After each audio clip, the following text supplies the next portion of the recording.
The hospital scene appears with a question about 5 mysterious legends. The nurse is confused as someone points to a patient considered one of them. The recovery room is empty except for steady beeping machines. On the bed lies an intern once stripped of his soul by an angel. Deep Wu-Ming, in the silent dark, a sound and a flash of energy erupt. A noisy voice complains the angel's scent is too strong. A toxic aura presses toward Wu-Ming, wanting to devour him to level up, but the situation shifts unexpectedly, leaving it stunned. It bursts uncontrolled blue freezing light. The icy field is a domain that immobilizes targets. As it's pinned, a woman's voice yells at it for trying to eat someone before her. An imposing figure is Bei Wei. She judges the entity as a humanoid, a class monster. She instantly flings it away before it can react. Finished, she approaches to examine Wu-Ming and asks his identity. A figure behind her answers softly, he is Deep Wu-Ming, 29, a medical student given special long leave. Bei Wei curiously touches his eyes to check. She mutters that he drew upper-level attention and in a class monster's watch. He lies unconscious as if fallen from awareness, but in his mind, his hands still struggle. He bangs the door and screams to get out. No reply comes, making him collapse in despair. He laments that he only fell from a rooftop yet is locked in this shabby place. As he finishes, the door bursts open and drags him back forcefully. He falls flat, grimacing in pain. Seconds later, his eyes widen in shock. It turns out a whole hospital lies behind him. He is baffled, thinking he was trapped inside but is actually outside. A voice cuts in, saying he hit his head and is temporarily dull, making him retort. Wu-Ming warily asks back after hearing strange voices around him. A silhouette greets him from the darkness. It is the self-proclaimed director. He introduces himself as Butler No, one of the All Gods Hospital. Wu-Ming doubts his title and asks about All Gods. And no, one says only Wu-Ming is somewhat normal here. His gaze hints Wu-Ming will understand divine matters later. The hospital's new gate swings wide. Inside appears a bizarre scene as No one welcomes him. He finds the interior identical to his former internship site. The statue in the lobby draws his curiosity.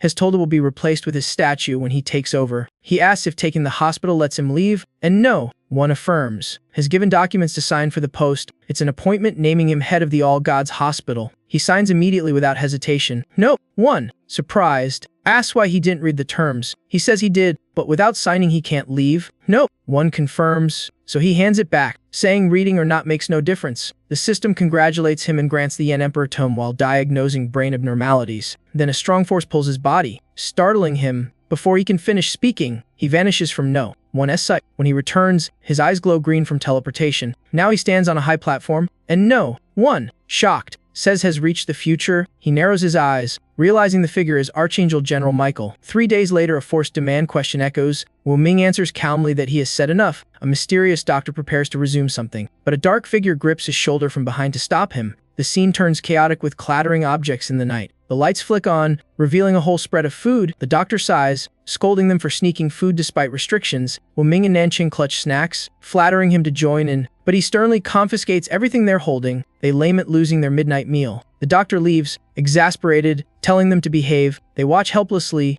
unable to protest. Wu-Ming dozes off but hears a strange rustle. The sound draws closer to his spot. Annoyed, he jerks up and yanks the curtain aside. A dark human-shaped figure acts bizarrely before him. It whispers to keep quiet or the doctor will notice. Then suddenly it bares sharp teeth and attacks. Its bite makes his friend Nanqing bleed heavily. Nanqing lies still, desperately begging Wu-Ming for help. Wu-Ming reels, unable to grasp what's happening. The creature shifts direction and springs upward. It roars it will kill Wu-Ming too and eat him, but he has prepared items to fight back. A heavy blow to its head stuns it as he shouts. He grabs a hot water bottle as his next weapon. The throw splashes boiling water onto the monster, making it scream. Steam rises as its body convulses. Amid the chaos, Wu-Ming carries Nanqing and flees. The weight on his back makes his steps stagger. Even so, he rushes on without giving up. He reassures his friend he'll find help for them both. But before he finishes, a horrific sound rings out.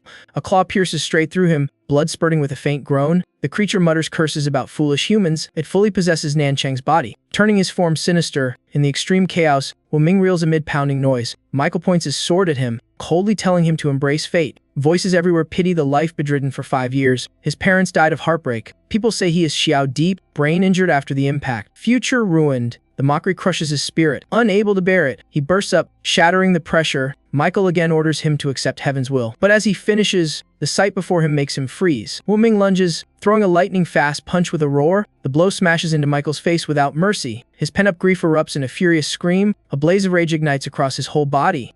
His voice blends with a power swelling violently through him. He unleashes everything, roaring he's had enough.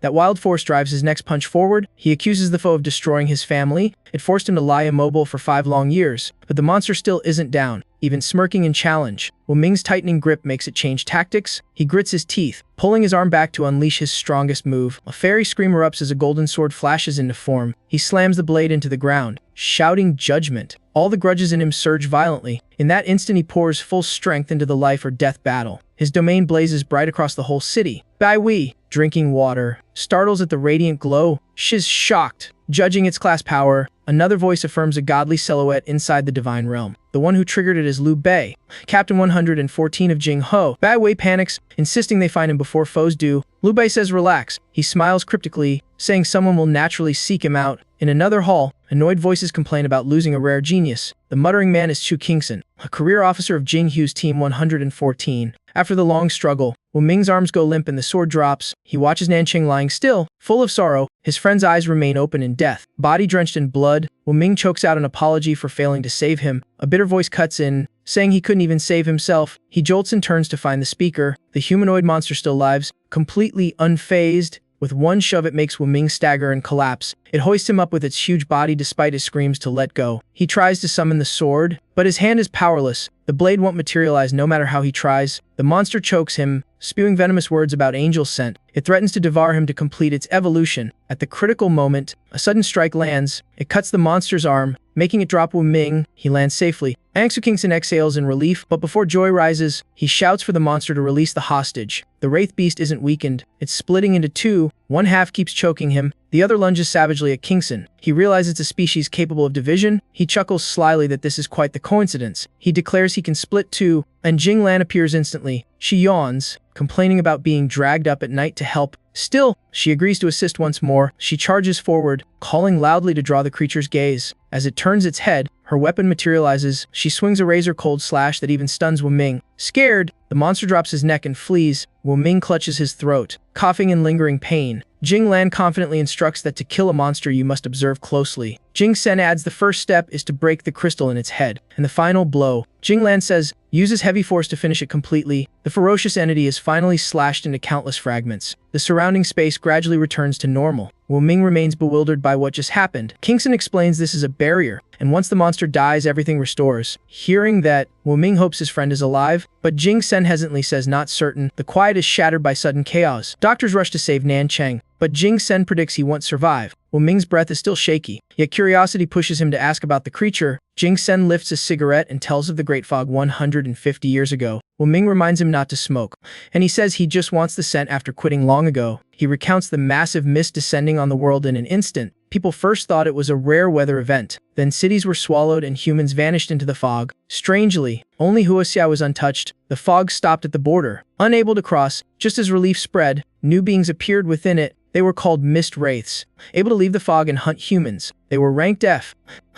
Sess, the higher the rank, the more human-like. At the top of the Wraith Kings, whose intellect and form match humans, revealed only when omen birds detect them. At this point he pauses, staring at the cigarette. Fortunately, no sign of a king awakening has appeared yet. Wu Ming, agitated, asks if his friend died just because those creatures hunger for humans. Jing Sen looks straight and says no, the entity targeted him, making him indirectly cause his friend's death. The accusation makes him sweat and deny in panic, but Kingson says bluntly has a spirit bond prey for monster evolution. He tells him to admit he caused the tragedy. Wu Ming collapses into despair, blaming himself endlessly. Kingson places a comforting hand on him. He advises him not to let more people die because of him and to go with him. He introduces himself as Xu Jing Sen of Team 114. He explains career operatives are people like him and want him to join, but Wu Ming swats his hand away. He says Kingson is tricking him and he almost believed it. Kingson laughs, asking why he speaks so harshly. He explains operatives are a national group recruiting those with domains or divine realms. They exist to slay monsters and also be monitored for their danger. Wu Ming doesn't believe and tells him to leave after finishing. Kingson grabs his collar, shaking him and asking why he won't reconsider. He looks straight back, saying no need to repeat. He only wants to live like a normal human. Kingson frowns, saying since chosen by a god is no longer normal. Wu Ming freezes at that. He clenches his fist, knowing it's true but still wanting peace. He returns to his hospital room late at night. He can't sleep, torn about whether to heed the advice. He forces his eyes shut, thinking leaving normal folks may be right. Suddenly he bolts upright as if yanked from his body. He finds himself again before that strange hospital gate. A man appears and calls him the beloved director. He bows formally to welcome him. Wu Ming steps back warily, telling him not to approach. No, Tu instantly kneels in tragic theatrics. He wipes tears with a handkerchief, lamenting misplaced affection. Wu Ming, confused, says he wasn't like this before and should act normal. Suddenly No, Tu stands and explains it's a misunderstanding. The one he met earlier was his elder brother No. 1, while he is No. 2. He questions why the two look identical. No. 2 indignantly claims he has one silly hair different. Wu Ming ignores it and asks where his brother is. Shift rotation lets him rest while No. 2 opens the gate all week. Wu Ming wonders why he returned here. The man calmly says this is his facility, so returning is natural. More importantly, he triggered a divine realm, so the system forcibly pulled him in. He asks about the first ward, and No. 2 confirms many patients remain there. He gazes at his own statue with a strange feeling, and the man says it looks handsome. Feeling people memorialize him makes him uncomfortable, as if it died. No. 2 excitedly recalls he never finished introducing the hospital. The building has 8 floors, with the first to the staff and common area. He leads him to a quiet, separate section. It is the luxurious, fully equipped office of the director. Wu Ming looks around curiously at the room packed with books. He tries to take one but finds he can't touch it. No. 2 tells him not to try since he lacks the qualification to open them. The contents are too powerful and locked to keep him safe. He urges him to stop browsing and move on to inspect the wards. The basement key is lost, forcing him to search himself, irritating him. No. 2 casually admits neither of them is trustworthy anyway. But he says it doesn't matter since the basement is an empty jail. Wu Ming doesn't know the basement is covered by a black seal. He asks about access to the 3rd floor, and the man says conditions must be met. He suspects the place is sealed by some kind of binding sigil.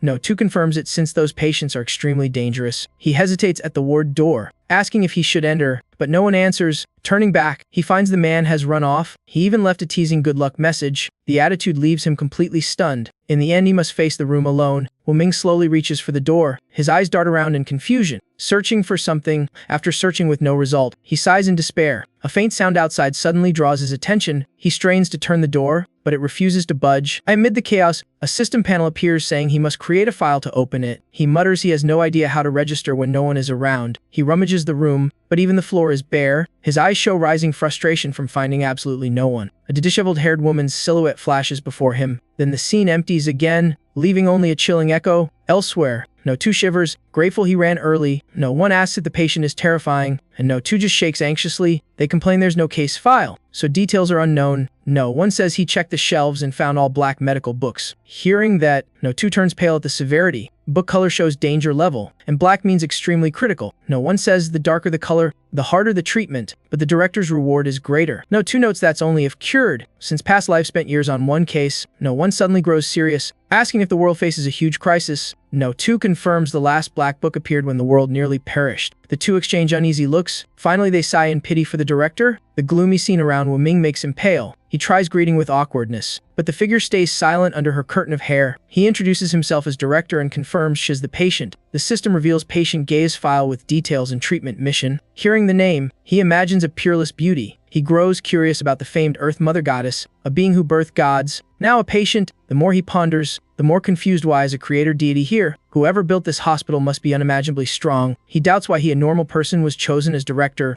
Gay suddenly demands why he imprisoned her children. He grows more flustered. Not understanding, she repeats angrily, voice full of fury. The pressing tone digs deeper.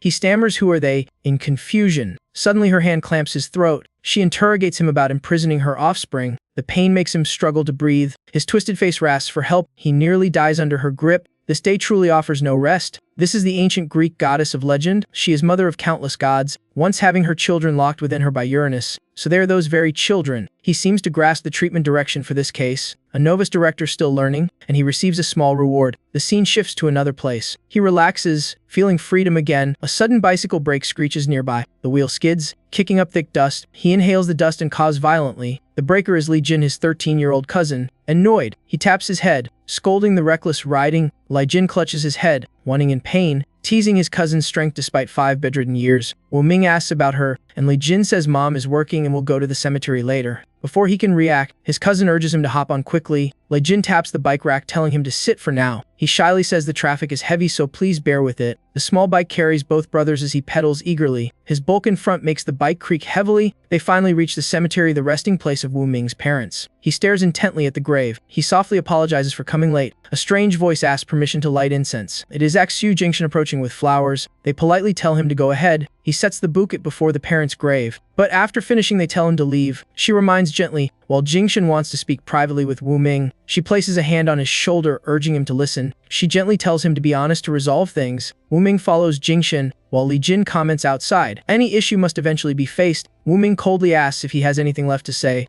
Jingshan says he didn't finish that day's story. He sits down looking composed. He asks if he wants to know about Michael, the one who caused his ruin. Wu Ming's face darkens at the name. He admits he really wants to know. He wonders why myths have entered real life. Jingshan begins with the 1902 incident. With no mist, 3 people cut through the forest at night. Caught in rain, they took shelter in a cave. A golden lightning bolt suddenly struck down. A falling object created a deep crater. They approached to inspect out of curiosity. They saw a being with 12 radiant wings. It was Angel No. 003 Michael. The timing shocks Wu Ming, but Jingshan confirms it. They still question whether gods summoned the mist or the mist summoned gods. Someone once spoke to a god and learned the mist pre-existed but later lost control. He instantly catches the key point and asks who once controlled the mist. The question makes Jingshan shake his head since gods speak vaguely. They found that before the mist, 7 beings descended, far stronger than later ones. He says this means pact holders with strong gods gain terrifying power. He asserts Wu Ming has great potential and should protect humanity. He frowns and refuses, hating forced responsibility. He only wants to stay with his remaining loved ones. Jingshan warns that spirit entities may not let him live peacefully. He points to the distance as an example. Bawei appears, greeting with a shining aura. Beside her is a bound and restrained spirit entity. The sight stuns him.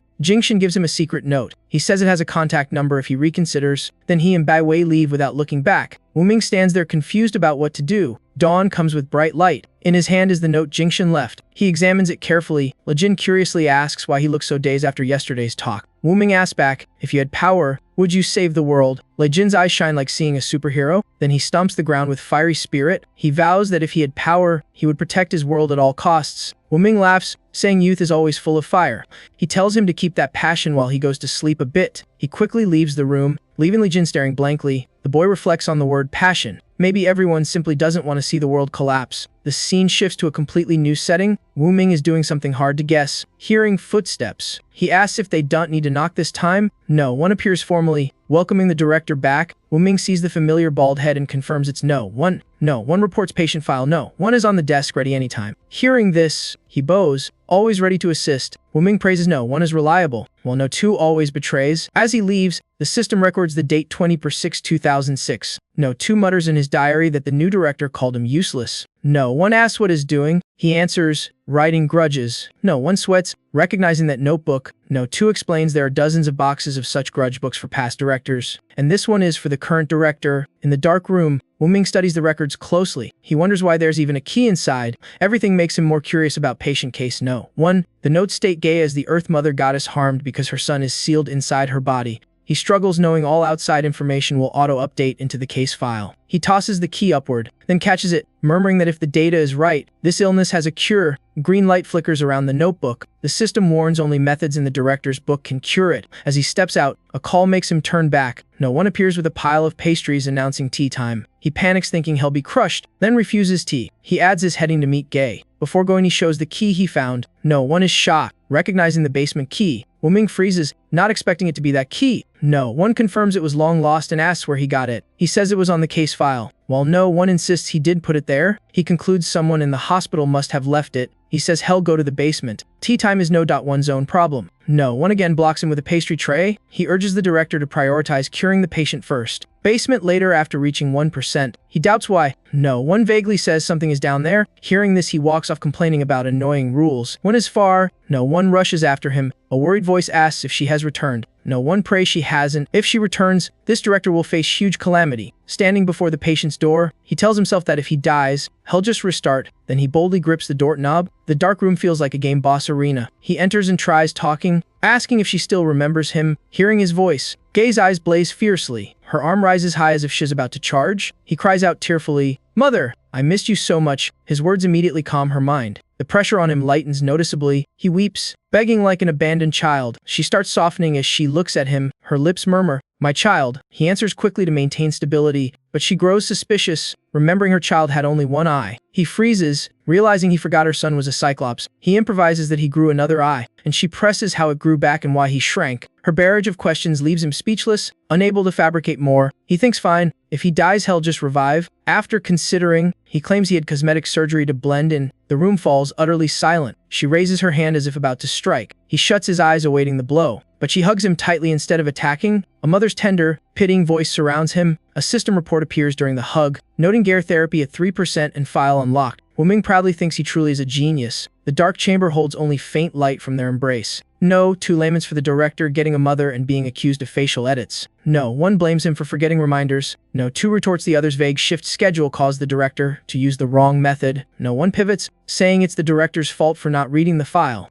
No, 2 agrees and plans to dump all blame on him. Suddenly, a fluctuation in aura appears. Both turn in panic. They demand, "What is that?" No, 2 babbles nonsense, repeating his partner's words wrong. Finishing the sentence, he panics and runs away. Wuming understands nothing, only sensing that guy caused trouble again. Ignoring it, he keeps searching through the books, finding one. He picks it up to inspect. Opening the first page, his eyes freeze. The entire book is completely blank. A voice behind softly apologizes to the director. Because of a missed reminder, the therapy was counted invalid except for methods in the director's manual. Wuming snaps angrily, criticizing the mechanical book-based approach. He mocks giving books directly to patients and feels exhausted. He slumps to the floor. He wonders where the Flame Emperor manual is now. No, 1 says it's on his person, a gift given upon signing the post. He turns back asking how to use it. No, 1 hesitates, saying it's his private right so they don't know. Things grow more tangled. Wuming blames the hospital for swallowing people whole. Exhausted, he returns to his room to rest, yet his mind stays full of doubts about the Flame Emperor manual. Thinking so hard he jolts up, lamenting that his divine realm hasn't worked for days. Suddenly he notices something unusual. He flings open the window. Heart nearly dropping, Su Jingshan is floating outside, waving casually.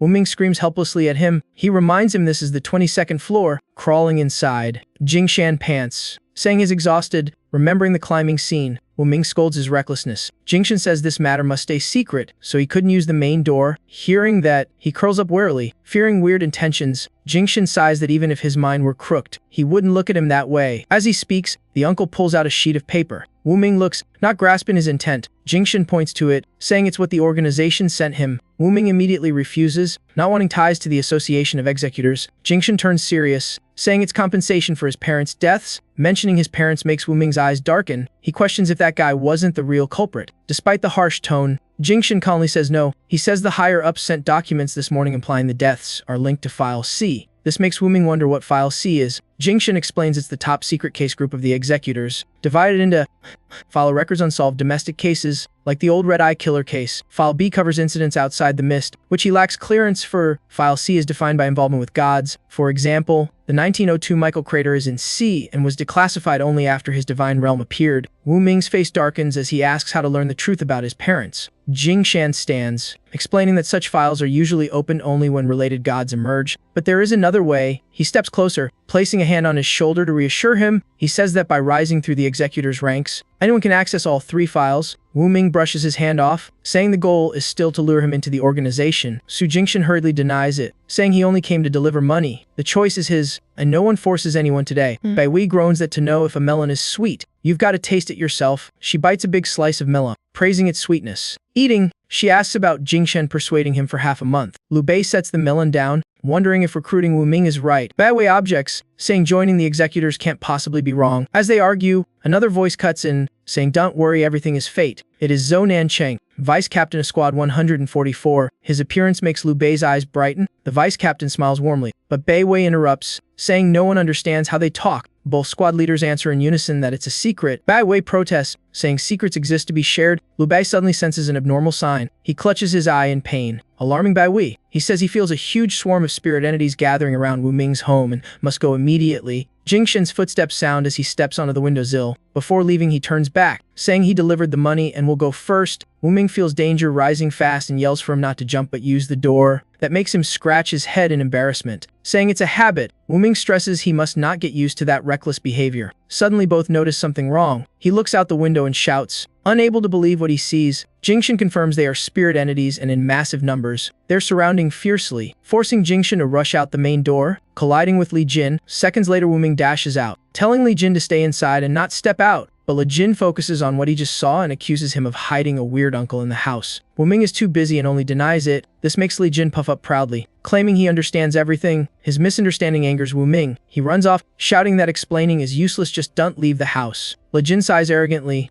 His face shows disappointment as he mutters insults at them all. Outside, Wu Ming urgently checks the situation. He freezes, cursing internally at the overwhelming numbers. Jingshan yells this is not something Wu Ming can handle. But Wu Ming grips his weapon, determined despite reluctance. The swarm of spirit entities ignites his fighting spirit. With danger closing in, he stands beside Jingshan, agreeing to charge. Then Jingshan's sword slices off his own hand, leaving him stunned. The blade instantly transforms into a blood-soaked weapon. The sword is so powerful it pierces the ground. Using it, Jingshan raises a giant red ring. The red ring expands across the whole city. He explains it's a sealing barrier. Basic skill of the executors. It shields civilians, and he says Wu Ming will use it one day. Wu Ming again refuses to join. He doesn't force him. Just as his spirit domain opens, Wu Ming wonders why his spirit domain takes human shape. Jing Lan appears and darts toward the enemies. Both charge forward, and she tells Wu Ming they'll explain once the foes are cleared. Hearing that, he nods fiercely. Battle spirit surging. His weapon shines as he laments it never appeared before but now finally does. Even though he doesn't want ties to the organization, the spirit entities enrage him beyond measure. They are vicious, roaring horrifically. Jingshan swings wildly, shouting hell cut them all down. Wu Ming matches him, each strike killing one, but his ambush from all sides. Their sharp claws rake across his golden blade. He blocks until drenched in sweat, complaining they never end. They're both many and strong, smashing his weapon out of his grasp. The situation worsens as they close in, threatening his life. But a sword slash cuts across a monster's mouth. It collapses motionless. It's Jingshan's strike. He roars a warning that he's still here, finishing one kill. He spins his blade for the next. He laments that if he had a spirit domain, he would need to kill them one by one.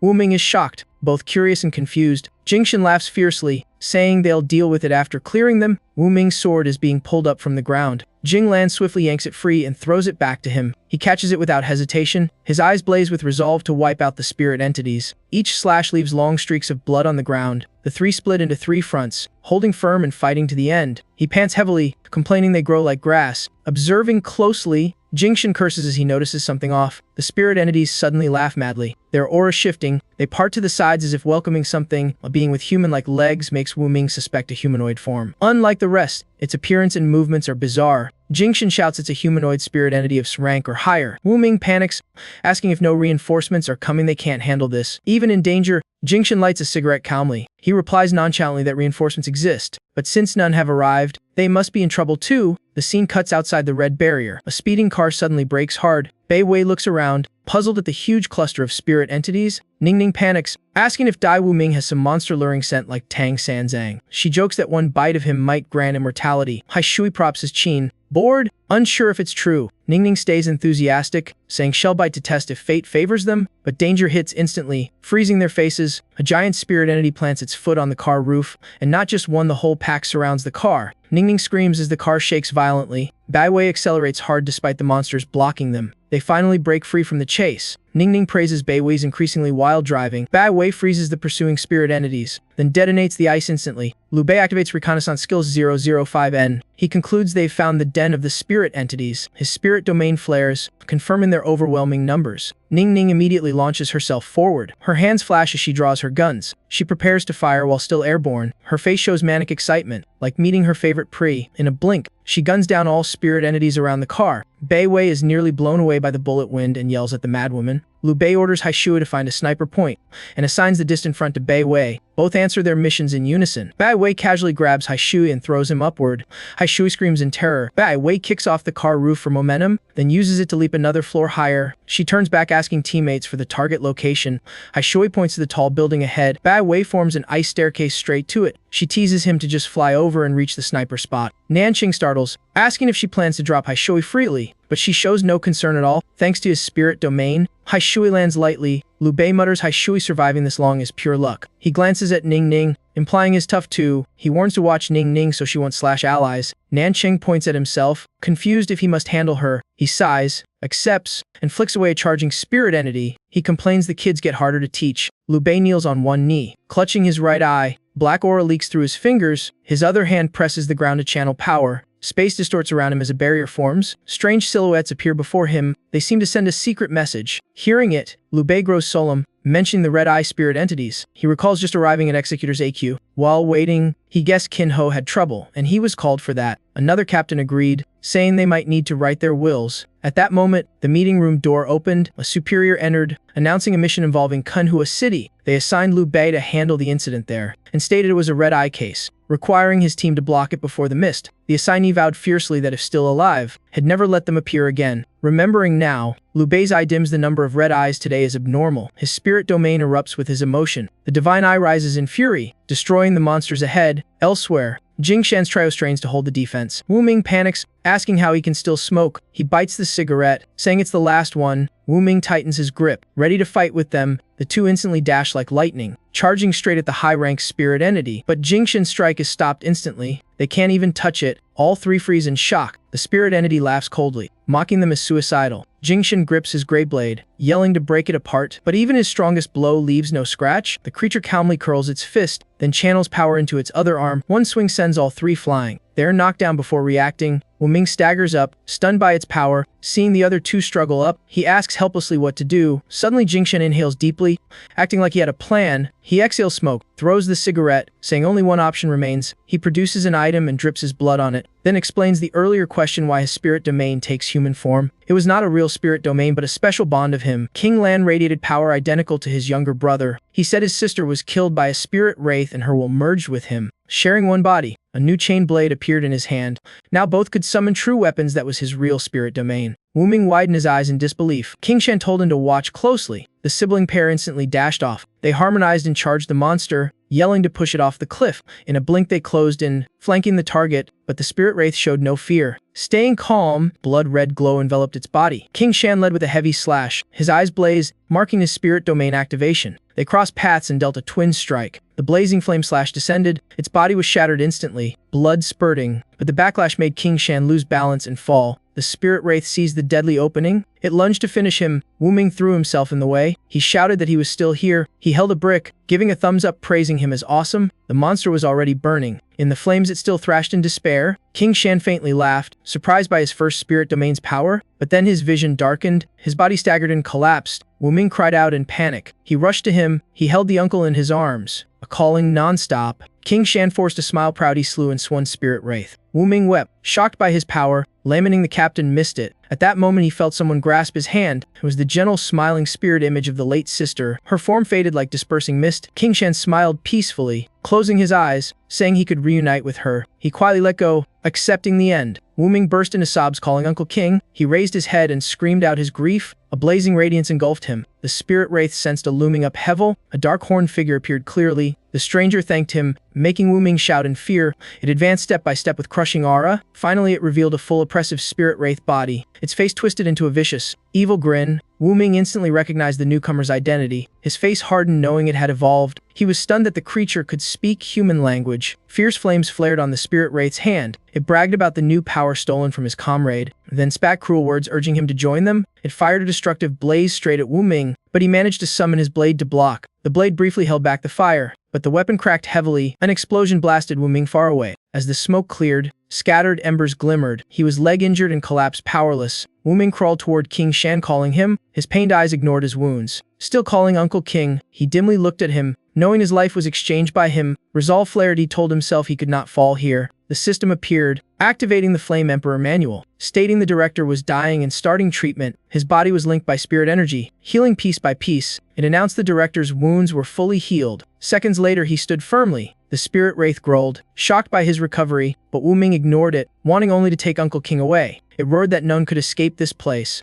In a flash, countless fire pillars shot at them both. Suddenly, radiant golden wings appeared to shield them. The wings completely protected both Wu Ming and King Shan. He touched the man's face, whispering for him to wait. He recalled once wishing for an ordinary life. He thought leaving battle would bring peace. Now looking up, his changed eyes knew he had been wrong. His eyes flared with unusual power. Wu Ming summoned an entirely new weapon. He vowed only by slaughtering all monsters could he live normally. His figure dashed out like a god of judgment. The spirit wraith countered without fear, but Wu Ming's strike nullified its move. He used a single technique and landed lightly. The monster, gravely wounded, knelt under his gaze. He said he could not kill it yet. He staggered and fell, thinking injuring it was enough. Someone suddenly appeared to catch him. It was Bai Wei, apologizing for being late. She paled, looking around for King. Wu Ming cuffed weakly, drained from overusing power. His trembling hand pointed afar. The team then saw King Shan lying motionless. Ning Ning burst into tears, covering her face. Bai Wei froze in disbelief. Nanqing bowed his head in despair and guilt. Xiax trembled and cried out Uncle King's name. No one noticed the spirit wraith still twitching. Its eyes flashed as it found a chance. A sharp beam shot straight at her, but Bai weakly blocked it. She turned angrily to scold the attacker. Her spirit domain gathered like an icy storm. Countless cold arrows materialized and shot forth. Her unleashed skill erupted with power. Her frigid spirit domain rang with its technique name. Waves of ice arrows blasted toward the spirit wraith. They struck, exploding cold dust through the air. When sight cleared, the monster was frozen solid. Bai Wei did not stop and shouted loudly. The move Frost Dragon Grip activated. A massive ice dragon coiled around the frozen mass. She charged with a cold spear full of wrath. The strike caused a freezing explosion, shaking the area. She stepped out of the haze slowly. Behind her lay the corpse of the rank spirit wraith, fully annihilated. She exhaled tiredly after the one-sided battle. His hatred faded, leaving only sorrow and relief. Bai Wei walked toward King Shan and the others. She softly spoke farewell for him to rest in peace. A week later, his funeral was held. The whole team stood before King Shan's grave. Wu Ming placed a new pack of cigarettes before the stone. He whispered sadly that now he could smoke. Old Su softly said he was addicted. Now no one would stop him. Wu Ming added another item on the pack. She joked she still remembered to leave him a lighter. Old Su told him to bring the whole pack and share with brothers below. If short, just send a dream and head buy more. Wu Ming wondered why Uncle King was so stingy. Liu Bei confirmed it. Everyone knew he was always frugal when visiting his grave. The remark made him pause, looking around the graves. His voice echoed low among the stone markers. They were teammates who fell over the years in Jinghua, their smiles still in Liu Bei's memory. One day more graves might be added here. No one knew who would come burn incense for them then. Liu Bei turned, telling everyone to leave. Wu Ming suddenly called,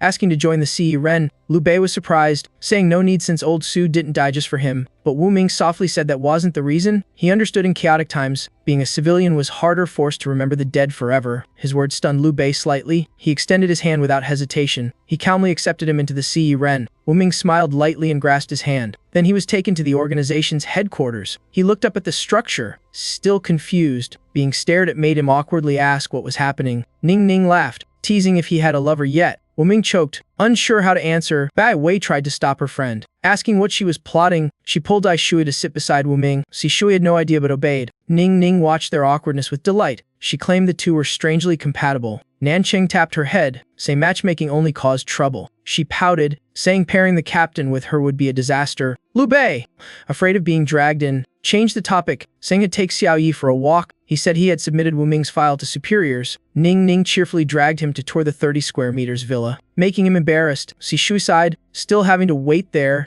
After they left, Nanqing asked if the superiors would really approve. Liu Bei handed his phone, telling him to see. The decision said the application to join Team 144 was denied, but temporary member status granted. Nanqing froze, realizing superiors already had plans. Liu Bei rested his chin, thinking silently. Nanqing patted him, saying everyone had their own path. He reminded him to finish the task at hand. Ning Ning introduced a small room visible in one glance. She opened the fridge, asking what he wanted to drink. Wu Ming smiled and said anything was fine. She grabbed a drink, saying he could take anything and ask Mom to cook if hungry. She handed the can and said Nanqing was like an old mother watching over everyone. That's why she called him Ma Zio. Ning Ning suddenly recalled rookies must train for a year. Wu Ming paid attention. She said the organization was strict, requiring spirit domain study and many skills. Ning Ning dropped onto the sofa drinking water. She added it included melee, firearms, tactics, and barrier deployment. This semi-military training would start in half a month. Its purpose was giving hot-headed youths time to rethink. Her words gave Wu Ming chills. Her face darkened, saying many talk big but fled from monsters. He insisted he had faced them before and wasn't afraid. Cheering her up, she added newcomers had no rooms, but might undergo the captain's private course.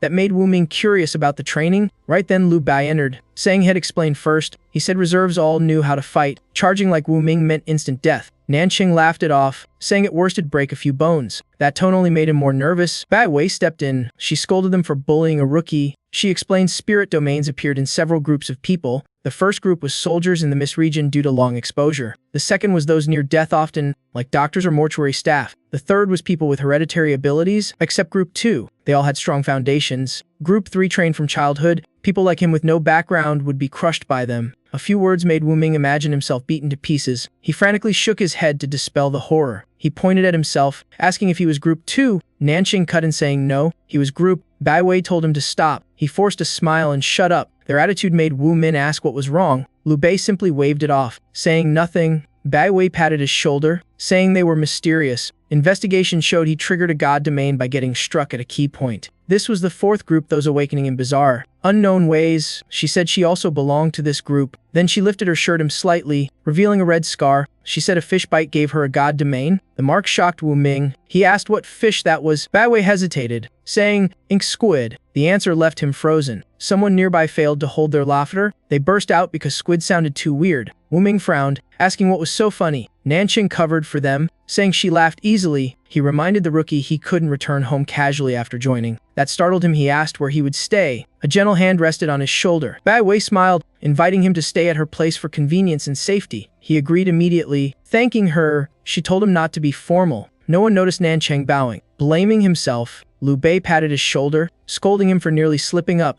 Nanqing, flustered, said he forgot, then asked whether they would tell Xiaoyi about her parents. Liu Bei sighed and thought. He decided to wait until the boy grew strong, giving him carefree years. Bai Wei then brought Wu Ming and Ning Ning to her home. She used facial recognition to open the main gate. She introduced it as her house. He was stunned by the sight. A massive garden villa shone magnificently. Ning Ning chuckled, saying the rich big sis was easygoing. Bai Wei modestly said the garden was messy for neglect. Wu Ming waved it off, grateful to stay, then asked if her parents minded. Hearing that, Bai Wei froze. She sadly said they had long gone missing, but she stayed composed, taking a deep breath. She said they left her on a boat to dive into the deep sea for something. They vanished, and she was nearly eaten by a fish, but that incident made her a spirit contractor. Touching that pain made him panic and apologize. Bai Wei smiled, saying it was in the past. She led them into the house. Opening the door, she said she was fine now. That night at the sea, Rennie Chiu, a figure appeared on the big screen. Zhao Wu, the current chief. She said she read the report. Liu Bei went straight to the issue. He asked why a red-eyed spirit wraith was in Jinghe. Was it Kun? Zhou Wu assured Kunyi was safe. The dense appearances came from Jinghu's instability. Nanqing reported Tima got no danger alert. Zhou Wu greeted him. He replied politely. She nodded in approval of the group. She said the situation was unstable but not collapsing. Nanqing seriously asked if stabilizing the source would hold. She pointed to Liu Bei, saying to ask him. Liu Bei said grimly no anomalies were seen. She asked if he was sure. He explained he observed days after destroying the red eyes, except a few strays. No large clusters formed, but there was something odd. Liu Bei recalled the spirit wraith trembling. Zhou Wu frowned at that point. He added the monsters seemed afraid. Nanqing tapped his chin, saying only strong beings or gods could frighten them. Liu Bei looked up asking if a deity appeared. Zhou Wu denied it. No gods in Jinghe.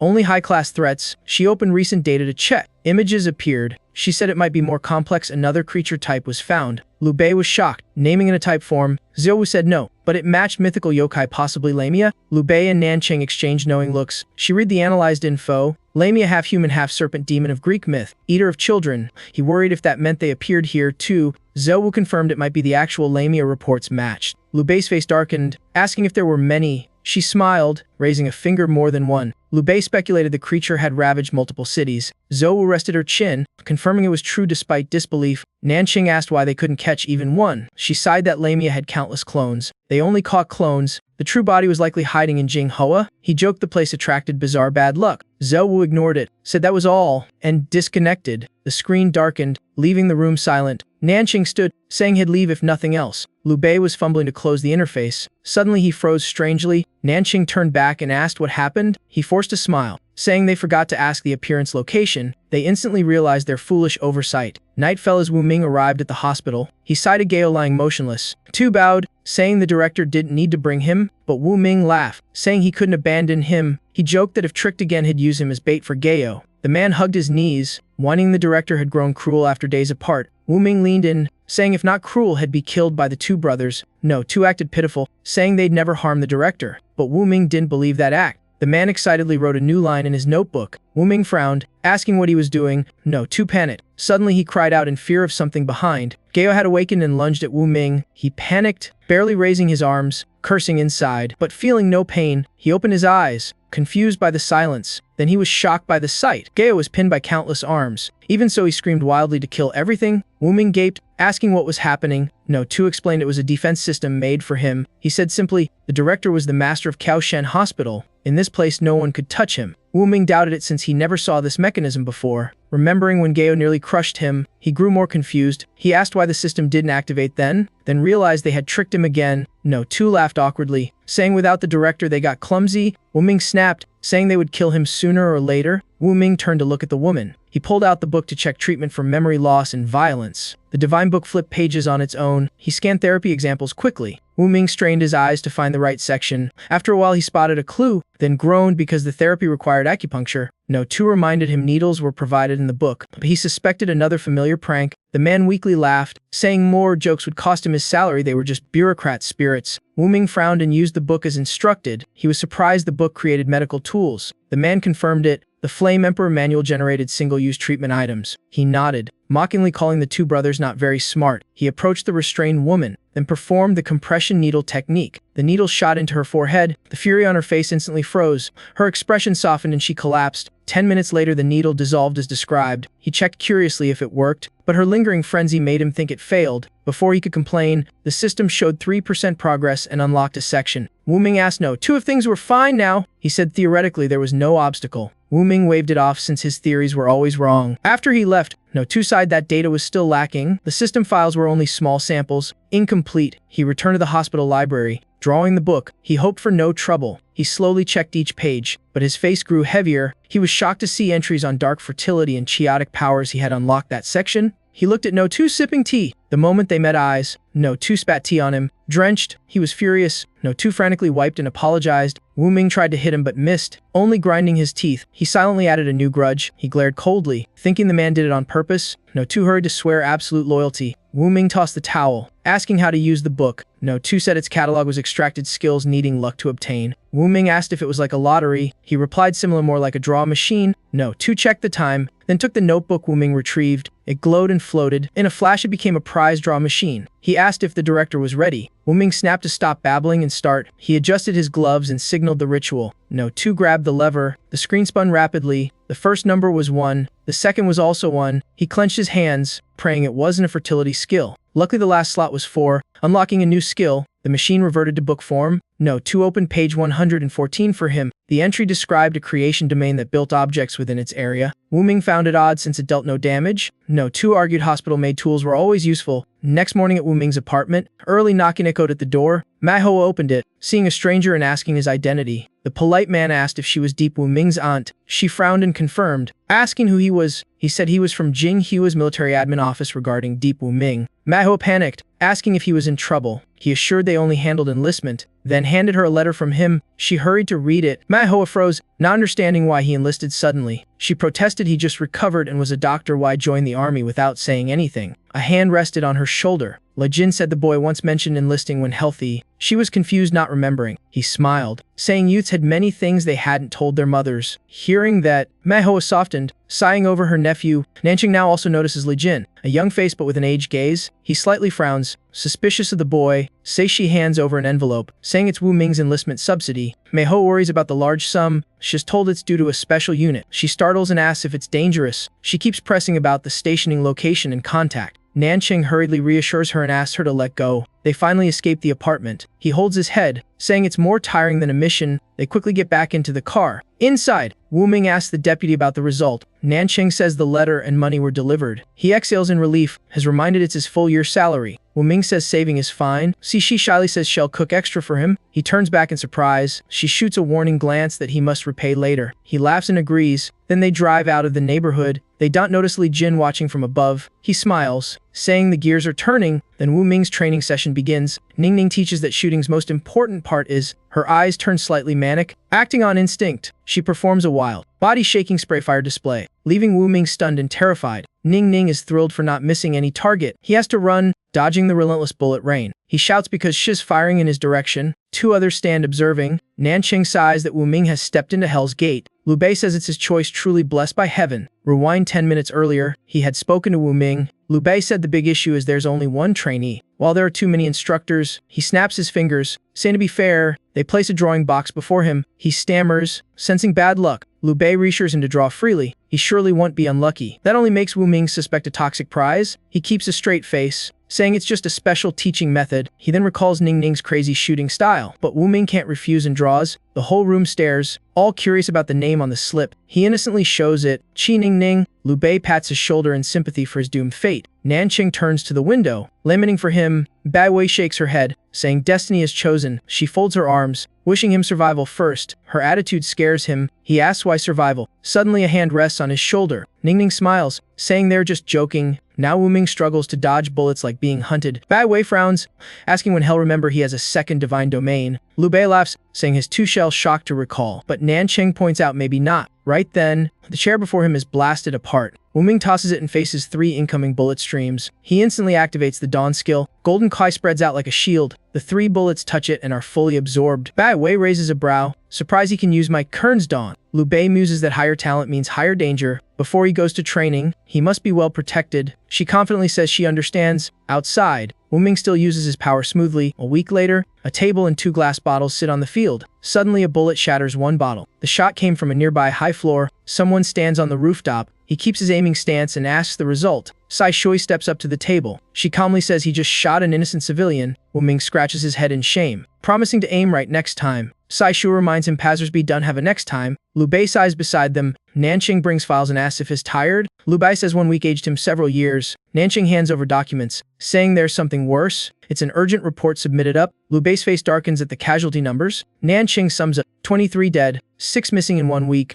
and the cause is basically confirmed. He stresses the monster responsible is Lamaya. Liu Bei clenches the papers, ordering everyone gathered. The C-Tai department members assemble in the lounge. Liu Bei reports Jingho Kindergarten had a series of child deaths and disappearances. They suspect Lamia is hiding in the school. Recalling the team is to prepare for infiltration. Bai Wei suggests prioritizing evacuating the children, but the barrier only allows entry, not exit. Ning Ning angrily wants to blow up the whole school. Wu Ming still fears her overly direct thinking. Nanqing knocks her head, telling her not to spout nonsense. Liu Bei claps to focus, saying the plan to capture Lamaya alive needs infiltration. He frowns since entering isn't easy. Ning Ning laughs, saying just walk in through the front gate, and intends to shoot everything on the way again. Nanqing knocks her head again. She clutches her head. Whining shell becomes stupid. He snorts, saying she wasn't bright to begin with. Bai Wei nods in agreement. Ning Ning sulks and blames Wei. Wu Ming only watches the chaotic scene silently. He feels despair because no one in the team seems reliable. Everyone looks to Liu Bei. He exhales a faint layer of white mist, then activates a skill on the whole team. Mist fills the room. The whole room freezes as if time stopped. Liu Bei looks at them leisurely. He sighs, satisfied with the silence. He states the plan: disguise as teachers, cooks, and kindergarten doctors to infiltrate. He snaps his fingers lightly. The mist gradually dissipates. Time starts flowing again.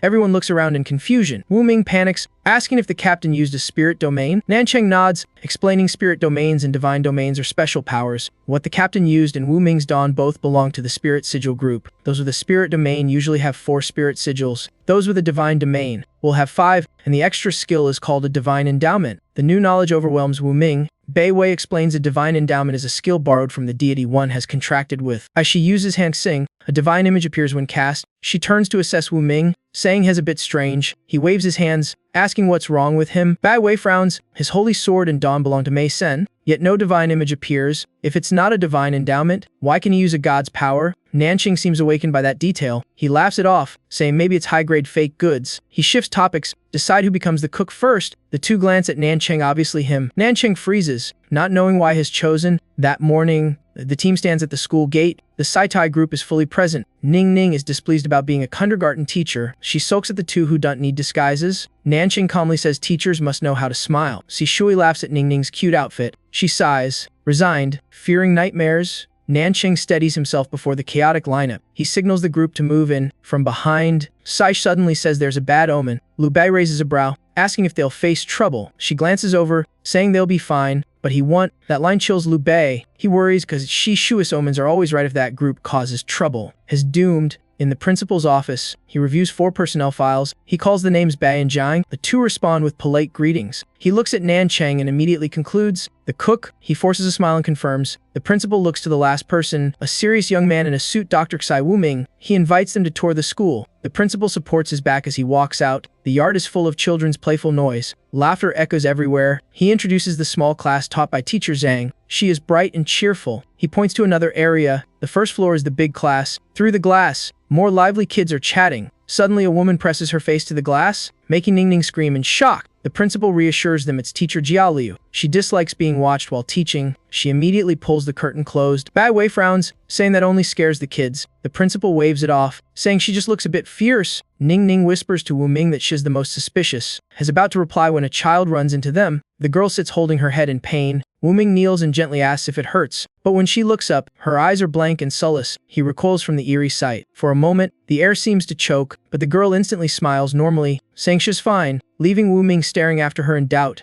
Nanqing approaches and quietly asks if something's wrong. He tensely says the child is covered in death ki. Ningning folds her arms, arguing the girls seem normal. Nanqing explains those who contract Michael like Xiaoxai show death quite clearly. The four silently watch the seemingly harmless children. The repeating laughter makes their skin crawl. The principal calls them to continue the tour. He leads the group deeper into the school. They arrive at the room introduced as the cafeteria. The principal hunches over to open the old painted gate. He uses a key to unlock the rusty lock. Inside are rows of neatly lined tables and chairs. He turns and invites Nancheng, the cook, to enter first. Nancheng walks in as instructed. When the others try to follow, they're blocked. The principal slams the door shut and locks it from outside. Nancheng is stunned by the strange situation. He turns on his phone flashlight to find a switch, but the moment he touches it, he senses something wrong. Still, he flips on the room light. The light reveals blood everywhere. He looks at the red stains on his gloves in disbelief, realizing it slowly. He chokes out, "Blood! That much blood, how many lives were lost?" He follows the blood trail and opens the storage room door. A massive cocoon appears before him. Elsewhere, the principal brings them to the female teacher's office, then points to the opposite door, the infirmary. He tells them to get familiar while he leaves first. The three give awkward smiles as they see him off. They watch until he disappears. Bai Wei remarks the school is far too abnormal. Ningning agrees, especially the kids downstairs. Xiaoxai says they're filled with death Kai. Ma Zhou said the same. Bai Wei sighs and opens the office door. Inside, two people are working. Identical twins greet them with stiff smiles. Bai Wei responds in a friendly tone, then closes the door and whispers they look like living dolls. Wu Ming curiously looks into his own office. The desk is completely empty. No one there. The two girls gather to discuss strategy. Ningning runs to the balcony wondering how the deputy is doing. Bai Wei thinks it's safer being alone. Wu Ming asks in surprise why that is. She explains the deputy normally manages the school's spirit anomalies. She left the room because Ningning went crazy and hit teammates. And the deputy got it all. He concedes, guessing the deputy's strength must be terrifying. Bai Wei nods sympathetically, confirming his very outside. She has dropped one floor and calls them to look. She signals toward the lawn. Wu Ming is stunned by a strange sigil circle on the ground. Ningning scowls, saying the kids randomly drew with sticks. Suddenly, Bai Wei exclaims as if realizing something. He turns and asks what it is. Bai Wei recalls and says it's an ancient Greek magic array. Ningning climbs up asking what it means. She regretfully says she only saw it during divine contract rituals. Wu Ming suggests meeting the two teachers in the office. Unexpectedly, Bai Wei's face turns bright red. He scratches his cheek, calling to her. Confused, Bai Wei drags Ningning away, saying they'll check immediately. Wu Ming watches them leave the room. She turns back, teasing him not to disappoint her. Wu Ming nods seriously, telling her not to worry. The two girls close the door and leave. He collapses onto the chair, exhausted. His consciousness sinks back into the hospital world. Number 1 bows to the principal. He asks about the Greek array. The principal says there isn't one, but books related exist. He hurriedly asks where the books are. The principal points to the office. Number 10. He frowns because he already tried but couldn't read them. The principal says low compatibility is the reason, making him ask how to improve it. Number 1 explains he must reach 5% treatment of the first patient to unlock the library. Wu Ming grows upset, scolding himself for the oversight. The principal looks puzzled at his reaction. He coldly says the reply was too mechanical, frightening Number 1. Number 1's expression only irritates Wu Ming more. He can't be bothered to argue and walks off. Suddenly he changes his mind. He must check the treatment method first. He summons the Yan Emperor book for reference. After reading, he learns medicine must be combined. Just like treating humans, he opens the medicine vault and is shocked by the quantity. The system prompts him to enter the medicine code. He matches the herb name and inputs it. The needed item is at medicine slot 23. Something shoots toward him. Wu Ming panics and blurts a soft curse. He quickly reaches out to catch the incoming object. Up close, he sees it's a medicine box. He exhales, relieved he didn't cause a disaster in the vault. Satisfied, he carries the vial away. Wu Ming stands before Gale's door, taking a deep breath. Inside, the woman leans by the window. She turns at the sound and greets him gently. He smiles and asks about her condition. She unexpectedly opens her arms, calling him warmly. Wu Ming senses something odd. She curiously asks if he needs something. He remembers pretending to be Gale's child once. He awkwardly meets her gaze. As she still remembers it, he has no choice but to step closer. He kneels, hugs her legs, and calls her mother in embarrassment. Gale strokes his hair, lamenting his grown thinner. He uses the moment to look up and ask for her help. She kindly tells him to speak his wish. He nervously asks if she'll take the medicine. The air freezes instantly at his words. Then a terrifying force blasts him away. His back slams into the corridor wall. He panics because the protection system didn't activate. Gail approaches, angrily calling him insolent. She insists she isn't sick and accuses him of plotting harm. She moves to kill him. As her hand nears him, another force stops her. Many arms emerge to restrain her in place. Gail still screams wildly, wanting to destroy everything. He trembles, having narrowly escaped death. Wu Ming gets up and retrieves the items scattered. He sighs that there's no choice but to force the medicine. He places the single pill on his palm, then approaches her to draw her attention. Gail roars instinctively, opening her mouth. He seizes the moment and stuffs the pill in. She can't resist and swallows it immediately. Her eyes gradually regain clarity. She collapses under the restraint of the arms. He dusts off his hands proudly. Job done. The system reports Gail's treatment progress has reached 5%. The hospital unlocks the director's library. Seeing her collapse, he rushes to support her. He gently brushes her with a hint of pity. He whispers sympathy for this pitiful deity. Then he enters the library. Light shimmering across the shelves. Has amazed the books here feel alive. A black-clad figure flashes past him. Number 1 appears, explaining these are the book's true forms. He wonders how to find what he needs among them. Number 1 bumps into him and says just visualize the content. He closes his eyes, recalling the detail he wants. A book immediately flies off the shelf. He quickly catches it. The cover describes a ritual using children as sacrifices to rewind time. His gaze turns cold with killing intent. Number 1 nervously asks if he's alright. He steadies himself, saying he's fine. Then his body vanishes from the hospital. When he wakes, he hears someone calling him. He startles and turns in surprise. Bai Wei stands nearby without him noticing when she came. She comforts him that everyone has secrets. She won't ask. He gives a faint smile and thanks her. Bai Wei immediately asks about the array downstairs. He explains it's a time reversal ritual using children as conduits. She grows serious. Wondering why Jingho was chosen, she calls the boss in the hidden space. Tiny Blue Eye appears, saying the barrier compressed him. He says he heard everything and will report to the higher-ups. Everyone answers in unison, ready to break the array. The spatial tier closes completely. Outside the school, Liu Bei waits for the car. He mutters the phrase time recollection repeatedly. He sighs, hoping it's all coincidence. The driver asks if action support is needed. He raises a hand, telling him not to rush. His remaining eye glows to scout the situation. In the cafeteria, Nanqing observes the strange cocoon. He slices it with a knife to check inside. A tentacle pokes out, wriggling. Nanqing grimaces at the disgust. He cuts harder to tear the cocoon open. A half-human, half-snake creature drops out. It lies motionless as if exhausted. Nanqing freezes at the grotesque form. He runs to grab a broom. He pokes it lightly to see if it's alive. The creature's face turns pale. Its snake tongue flicks out in response. It slithers up the broom toward him, growling. It threatens Nanqing aggressively. A squeeze bends the broom handle. It lunges at him with sharp fangs. Nanqing reacts instantly and attacks. A living spine coils out to bind the creature. It's locked securely inside a bone cage. He seals it for now, pondering if its form resembles a human. Even imprisoned, it thrashes uncontrollably in madness. He ignores it and inspects the area instead. The storage is full of cocoons holding monsters enough to wipe out Jinghu entirely. At that moment, knocking sounds at the door. He approaches the metal door cautiously. It opens too easily, unlike before, making him suspicious. Outside stand Wu Ming and Bai Wei. She signals for him to report. He points toward the lawn, mentioning their discovery. Nanqing frowns and asks. They answer it's a time reversal array. He turns pale at the revelation. Bai Wei immediately asks if he knows anything more. He hesitates, saying he can't confirm yet. She grows more anxious, asking what he means. He asks Aksai back whether he feels unwell. He says he only senses heavy aura here. He exhales in relief at that. Then he walks back into the room. He just smiles, making a calm yet pessimistic remark. The two behind him fall speechless. Nanqing waves them closer. He uses his skill to summon the stored creature. The bone cage flies over containing the monster. He asks curiously if this is Maya. He says no, Mia is a half-human, half-snake demoness. This is merely a child-headed snake aberration. Bai Wei, annoyed, says they should just kill it. She raises her hand to cast her spirit domain. Nanqing stops her immediately, fearing the victim might be a real child. She freezes, thinking of the missing children. He nods. The number of cocoons exceeds reported disappearances. This makes Wu Ming recall the lawn array. He guesses the number outside may be the true count. While the kitchen holds the original children, he remembers the childlike abomination he saw. He thinks of the child sacrifice ritual. Unsure which side are victims, horror rises as the clues piece together. Bai Wei steps forward, deciding to seal the whole zone. Ice walls instantly form, enclosing the kitchen.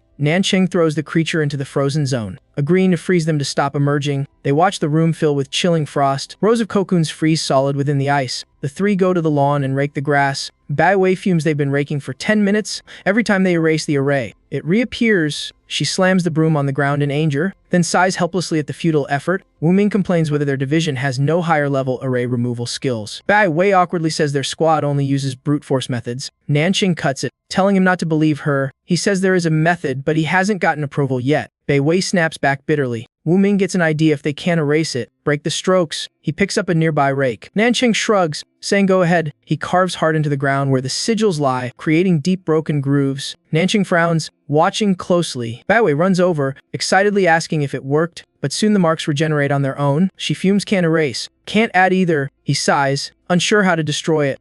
At that moment, someone walks up asking what they're doing. It's Ning Ning, casually eating an apple. Bai Wei grumbles, explaining they're trying to erase the array. Ning Ning munches while observing the sigils. She suggests digging the soil up, after saying that she tries using her power, but a protective force blocks her mop. Ning Ning is shocked the array has a safeguard. She gives up, continuing to chew her apple. Nanqing asks where she got the apple. She points at a building, saying a teacher gave it. Wu Ming warns her how could she eat something suspicious. Ning Ning shrugs, saying if she didn't see anything, there's nothing to fear. She jokes that if she eats a worm, that's just extra protein. He can only sigh helplessly at that logic. He meets her and mocks that she's not afraid of poison. She stays confident and carefree. She shakes the apple, saying if it's poisoned, it's just bad luck. She says since a child drew the formation, maybe only a child can break it. Her words make the whole group stare at her. She panics, asking if she said something wrong. Nanqing pats her shoulder, saying she's gotten smarter lately. The half-hearted praise makes everyone laugh. She stomps angrily for being treated as brainless. Wu Ming volunteers to find a child to try, and indeed, he finds a kid drawing strange symbols. He calls little one,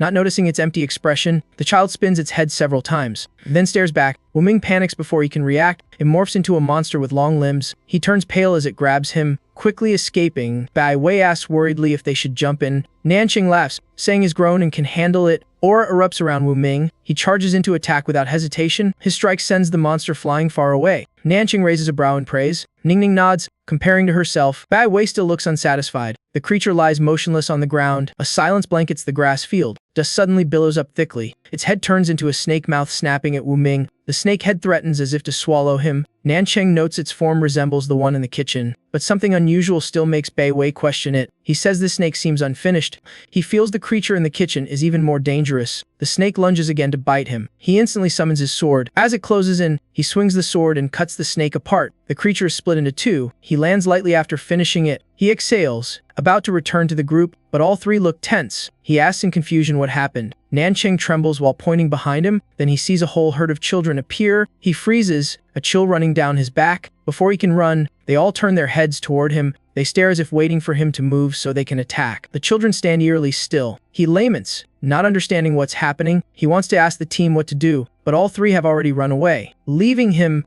They even give a thumbs up, cheering that he can do it. Wu Ming nearly loses composure from being abandoned. A sound behind him startles him. Turning back, he sees the children have closed in. He grits his teeth. Unsure if they're ghosts or snakes in disguise, he raises his sword, unsure whether to strike. He turns to ask the others, but they only gesture repeatedly in warning. A chill hits him as he senses something right behind. Snake heads twist close to his back. He swings his sword, flinging them away. Bai Wei frowns that these kids aren't normal. Nanqing agrees since they appeared the moment he turned. Ning Ning keeps eating her apple, watching the chaos like a red light green light game. She asks what would happen if Xiao Dai didn't turn her head. She laughs, suggesting letting Xiao Dai try to know instantly. She is immediately flicked on the head for that reckless idea. Nanqing scolds her, glad she only said it and didn't do it. Ning Ning shrugs, saying fate is fate. He warns that trusting fate too much will get her killed. She smiles casually, saying probably true. Bai Wei overhears and asks, but isn't sure what she heard. Ning Ning promptly denies it, saying she misheard. Nanqing calls the group to focus and stop rambling.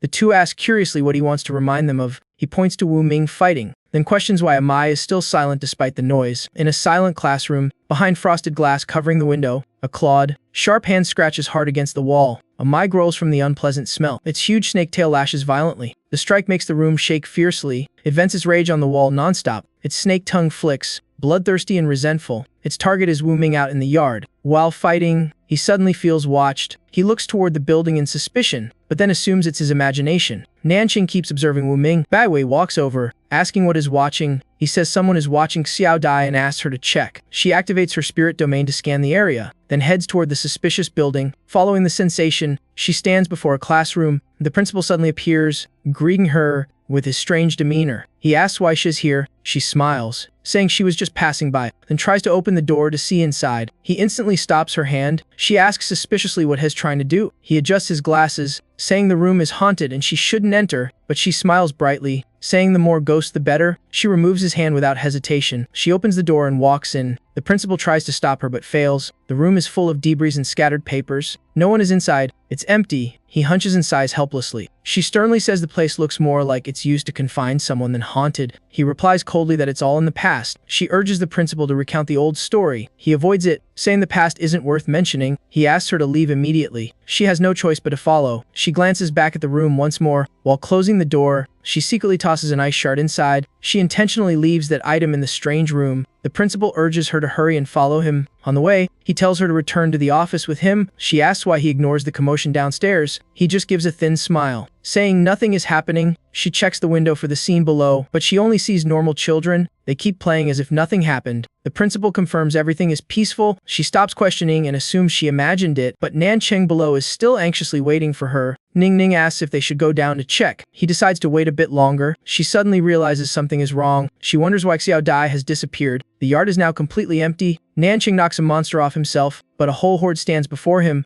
is annoyed at being left alone in battle. Turning back, he freezes in shock. No one is behind him to support him anymore. The monsters charge before he can think. He shouts angrily as the fight feels endless. He unleashes a strong blow, sending them flying, but his golden domain binds them in place. Is surprised by this strange effect. A massive mandala appears beneath him. He recalls the barrier Kingston once used. He realizes he read similar material before. It was Gale's creative ability in the god's records. He suspects this is that very power. He tries summoning a wine cup. An identical object appears in his hand. Has thrilled that survival just got easier. But the monsters rush in again to attack. He almost gets hit and curses for spacing out. He demands a cage to block them. They're instantly trapped in the structure. They can only roar angrily inside. He watches and feels slightly pitying. He snaps his fingers to reward himself. A lounge chair appears midair. He leans back comfortably, lamenting his misery. He now understands why the other two sip tea calmly. Watching the show while enjoying drinks is indeed paradise. Meanwhile, the other two are still busy searching for him. Ning Ning runs around in panic, assuming he's dead. He touches the barrier surrounding the area. The thick cold aura darkens the sky. She waits and anxiously asks the result. He says Bai Wei's presence has completely vanished too. Ning Ning inhales deeply to brace herself. She shouts that her brother has disappeared. Space tears open like a familiar crack. Lu Bei steps out, saying they're still in the daycare but shifted in layers. Nancheng guesses the spaces are stacked over each other. Lu Bai says Bai Wei discovered something he doesn't know. He deduces the formation remains and teammates keep vanishing. Ning Ning laughs bitterly that misfortune is piling up. She is immediately glared at him, warning. She shrugs, saying she's just being honest. Lu Bei concludes they must find the gaps between space layers to save the two. He tells them to stay safe. Bai Wei waits for the principal to leave, then tries to escape the room. She tries the door but it's locked solid. She bangs on it hard in frustration. She curses under her breath for being locked in from outside. She turns to face her opponents defiantly. She coldly asks what they'll do if she runs. The twin Ma teachers reveal their true malicious forms. They lunge, but she swiftly slips behind them. They scream as if controlled, forbidding her to flee. She calmly turns, preparing to open her domain. The Ma sisters leap from the desk straight at her. She gives a soft warning, saying if words don't work, they must obey. She easily dodges their attacks. In a blink, she vanishes from their sight. The room is instantly filled with freezing cold. She reappears there after a teleport. She breaks the ice layer around her and steps out. She rubs her shoulder, exhaling in relief. Then she scans the entire room. She wonders what frightened the principal so much. She finds deep slashes on the wall, made by razor-sharp claws. Then she suddenly notices something strange inside.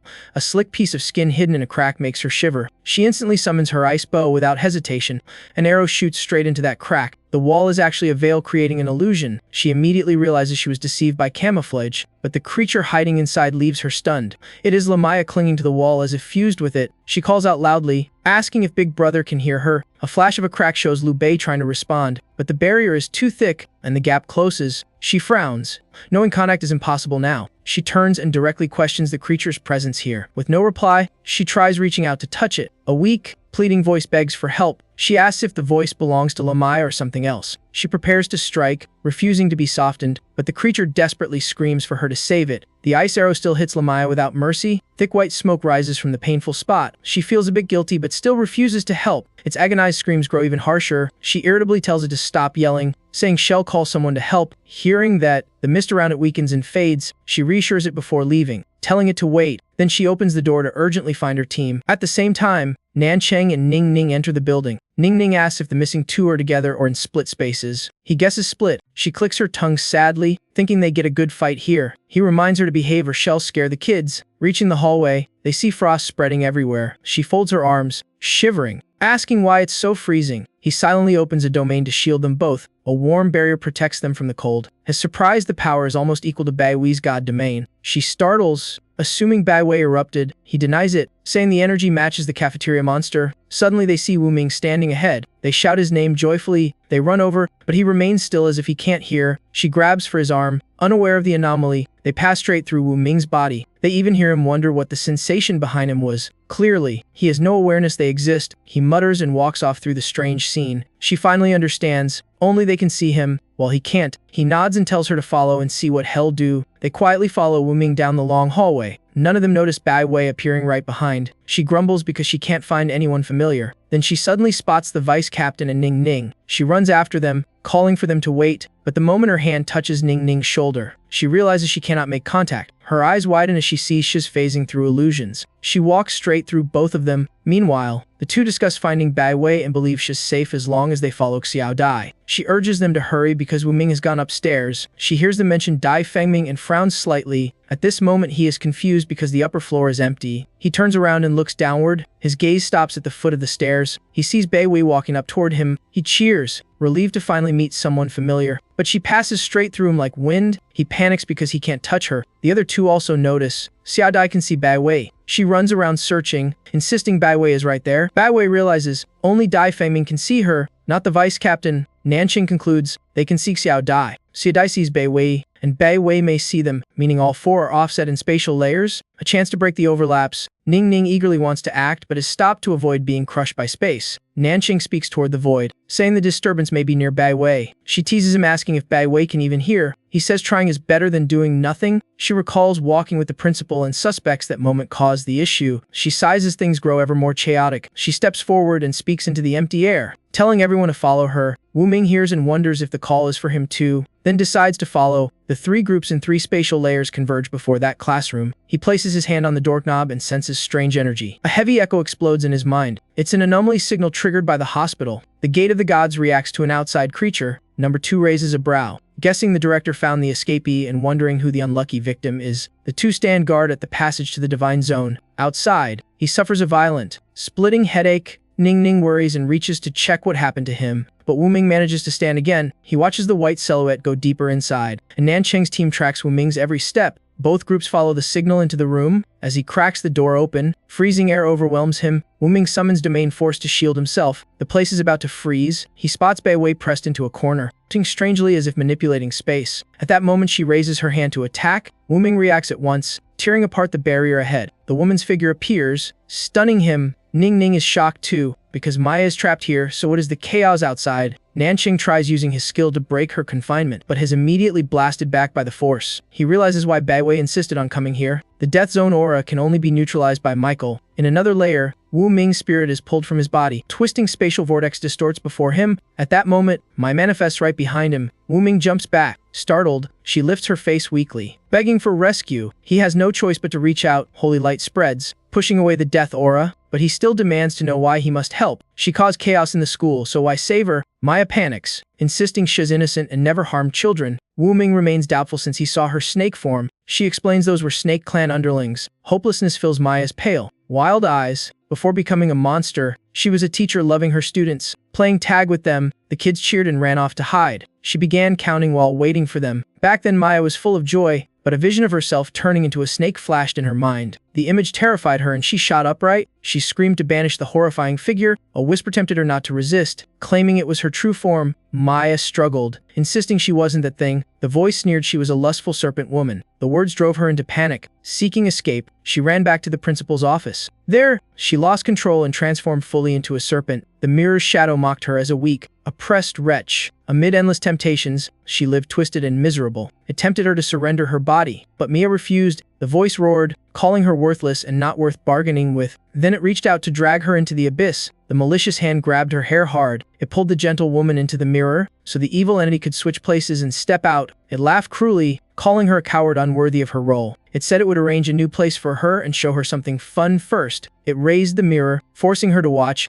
It showed Maya the courtyard where the children played, then used the principal's face to walk outside. It sweetly called the kids, beginning a chase game. One girl still thought it was her beloved teacher, but the demon revealed its true form and grabbed her. It opened a horrifying mouth full of sharp teeth, then licked the blood with satisfaction, choosing its next target. The real Maya could only scream and cry within the mirror. After finishing her story, she sobs, admitting she doomed the children. Wu Ming decides, even if unsure she's truthful, hell save her. She asks why it helped despite doubting. He says she's kind and he also needs the strange child intact to escape. At that moment, holy light still cannot sever the final binding. His shock, the bind doesn't dissolve. Wu Ming pours in more power, refusing to give up. A surge of holy light blast opened the path ahead. He finally deploys his full spirit domain. When the bind snaps, the space around Maya collapses. Wu Ming staggers, nearly collapsing. Outside, Bai Wei also sees the rupture and is stunned. Nancheng and the two girls panic as they see him fall. They rush over, unaware the space around them is cracking. But before reaching him, they're forced to halt. The entire structure before them is collapsing. She trembles, hoping Xiao Dai still lives. He reassures he won't die so easily. Bai Wei steps out, asking with confident sharpness. Nancheng replies that if he died, then she urges him to finish the important point. He denies it, claiming it was nothing and he misspoke. Bai Wei snaps, accusing him of treating them like fools. A hand emerges, telling them to stop talking nonsense. Ning panics, realizing they forgot Xiao Dai. The three rush over quickly. Wu Ming gets up, covered in dirt. She teases him, calling him tough. He thanks her. Nancheng questions him. Wu Ming explains that was the true form. The outside one was an evil avatar. Bai Wei is shocked and asks again to confirm. Ning doubts the truth, worried they freed the wrong one. He says they had no choice. She teases him for being observant. Wu Ming grumbles he learned from hearing them. Nancheng Yu asks where the other one is. He panics because it's still buried below. The group starts digging again. Ning cries out because someone is trapped in the wall. They suspect it's motionless as if dead. He asks how previous cases make sense if it's kind. She's confused were earlier cases only the beginning. Bai Wei concludes he was deceived. Wu Ming sighs they'll be stuck in loops if they don't free it. They stay alert because this layer is ruined yet nothing appears. The silence around them is unnatural. She volunteers to check. The ice clones disperse to scout. Bai Wei senses no life and fears they're trapped. Nancheng agrees since Lamaya is unconscious. They stand to search for its location in space. The group gathers to plan. Wu Ming suddenly remembers something important.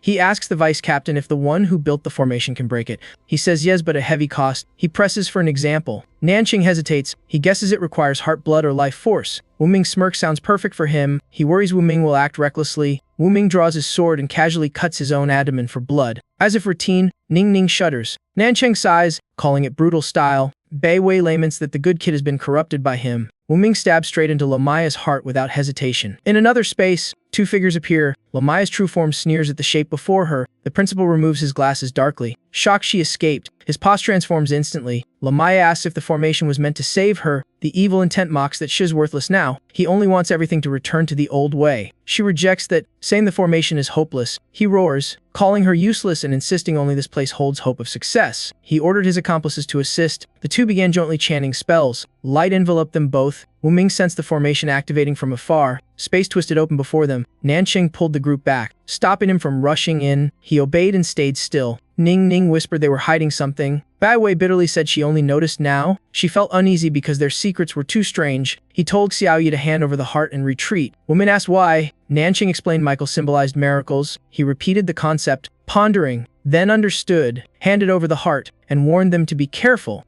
Everyone quickly moved away from him. Nancheng realized the true body came because miracle power belonged to Jing Hua. He crushed the heart in his hand. Lamaya screamed in pain on the other side. The evil thought panicked, asking why. She said someone destroyed the heart. He gritted his teeth, demanding the heart's location. She trembled, saying she left her body in another space. The evil thought roared, calling her foolish for leaving the body to humans. But she hurt too much to answer. He clenched his teeth, refusing to let the plan fail. The evil thought approached, intending to lure her. He reminded her they'd prepared too long to accept failure. She trembled, asking what he intended to do. He gave a cruel smile, saying a sacrifice would achieve their goal, then struck, assuring her he wouldn't let her die too miserably. He easily knocked her down, coldly finishing. He told her to rest and die. At the same time, Nancheng crushed the heart. A strong force blasted him away. Wu Ming caught him and called the vice captain. He used holy power to pull him back. Ning pointed at Lamaya's fading body. Bai Wei said it hadn't worked and the formation burned brighter. He said he wasn't the one who crushed the heart, Lamia did it herself. Wu Ming guessed there was internal conflict on the other side. Nancheng considered it a bad sign. A domain wave engulfed the whole group, Countless hands sprouted from the ground. Ning Ning drew her knife. Disgusted by the monster, he cut off a hand and said they were being treated as sacrifices. Wu Ming forced himself calm, saying they must stop the formation or die. He shouted for the team to hold on for a few minutes. Bai Wei agreed but urged speed. Near exhaustion, Wu Ming was shielded by ice. Saying he understood, he activated his own domain. Closing his eyes, he pushed his spirit into it. His goal was to return to the hospital for a solution. He reviewed formation manuals, finding no counter except erasure. Failure to find one disappointed him. Number 1 brought coffee, suggesting he ask patient no one. He was surprised since she was unstable and might not help. The man said she had brief lucid moments daily. Based on the pattern, she would be lucid in 3 minutes. He stood with hope, deciding to try. In the room, he saw her standing, gazing out the window. The system reported patient no. When entering a clarity state, asking to wait, seeing a 55% bar, he was shocked like a game pest. He patiently waited for the clarity bar to reach 100%, then asked the goddess for help with the formation. She patted his head, calling him her dear child. He glared at number 1 because she was still delusional. The man blamed a system error. He snapped that both he and his sister were useless. She suddenly spoke clearly. It was a time reversal formation and asked what he intended. He panicked but explained he needed a way to stop it while it was running. She replied, destroy the soul of the formation's creator. He worried because they were in another space. She laughed, reminding him he carried her power. And for a goddess, nothing was impossible. After speaking, her clarity drained. The system reported the lucid window had ended. She returned to staring at the sky. He immediately returned to reality. Bai Wei saw this and knew he had a lead. He said yes and no. She wondered why. Fighting, he insisted they must find Lamaya first. Ning Ning joked they needed a magic door or they'd die before finding her. Her words inspired him he could make a door himself. He cheered, praising Ning Ning's smarts. She was confused. He planted his sword and activated a skill. A spatial gateway appeared instantly. Ning Ning gaped at the bizarre sight. He confirmed it was a magic door. A gate appeared in the other space too. He rushed in to ambush the evil thought from behind, but realized the gate only allowed one person. Lamenting he had to solo the boss. Nancheng's group couldn't enter. He was stunned. Ning Ning panicked because the gate was single-use. Nancheng urged them to focus on crossing space since Xiao Yi was too weak. She frowned, saying space breaking wasn't their specialty. Bai Wei advised trusting Xiao Yi because he still had survival tricks. He felt helpless trusting him too much now left them confused. Nancheng shouted for Lao Liu. Outside the field, Lu Nang anxiously watched him. Lu Bei, missing one eye, still tried to reassure them. He regretted not charging in. Now his eye needed 10 to 15 days to heal. In the end, he only opened his domain to assist. Wu Ming on the other side decided to try a sneak attack. He gripped his sword and dashed in without hesitation, intending to cleave the evil thought in one strike. The blow made her roar. Asking who it was, he cursed himself for such a bad ambush. The snake tail whipped toward him. He dodged, making her miss. Tense and annoyed, he told himself to stay calm. The evil thought realized she had missed. She turned back, determined to deal with the intruder. He could only block with his sword. She transformed into a giant serpent. One bite snapped his sword in half. He froze in disbelief. He twisted his body to react, planning to fly up to evade, but the serpent form overwhelmed him. She lunged, closing in. One bite shattered his wings. Clutching his injuries, he fell. He crashed hard, dust rising, nearly unconscious. The Yen Emperor book appeared, reporting the director's body was severely damaged and activating healing. It floated up and opened healing pages. The evil thought noticed his condition. She landed using her serpent tail. Transforming back, she muttered, irritated by the mix of familiarity and hatred from the thing on him, but still greedy to seize that power. Touching the holy light burned her hand. She screamed and pulled back in pain, then grew greedier, claiming the treasure should have been hers. The book finished healing Wu Ming. He sprang up to see her closing in. She almost grabbed him. He dodged and unleashed a skill. Punching straight, a punch slammed into her, but it was useless. She mocked him as weak and foolish. He reeled, having lost all divine domain power. She counterattacked instantly. He blocked but was knocked back. Sent flying far, he could barely keep fighting. Even so, he charged in again. The evil thought struck. He raised a holy shield to block. He remembered, though he lost Dawn, he could still form a domain stronger than an angel's. He immediately summoned the holy sword. She gnashed her teeth in fury. She couldn't believe a human could injure her. Wu Ming surged forward to counterattack. She unleashed a furious strike, cursing him to die. What she hurled was Lamaya's divine soul. He still chose to confront it head-on. The holy shield blocked the barrage, but it quickly shattered. The serpent tail slammed into him. He was flung away, nearly fainting. He gripped the sword tightly, refusing to give up. He stabbed it into the ground to stay upright, wiping blood from his mouth. He muttered his reason was gone. She suddenly ambushed him, mocking his lack of focus. He created a massive fragment. It briefly stopped her attack, but he didn't notice the tail behind him and was knocked flying again. Seeing his wounds, he knew he could only take 2 more hits. The evil thought screamed in frustration. Why wasn't he dead? She slashed fiercely with her claws. He summoned a heavy armor layer for protection. The barrier kept her out,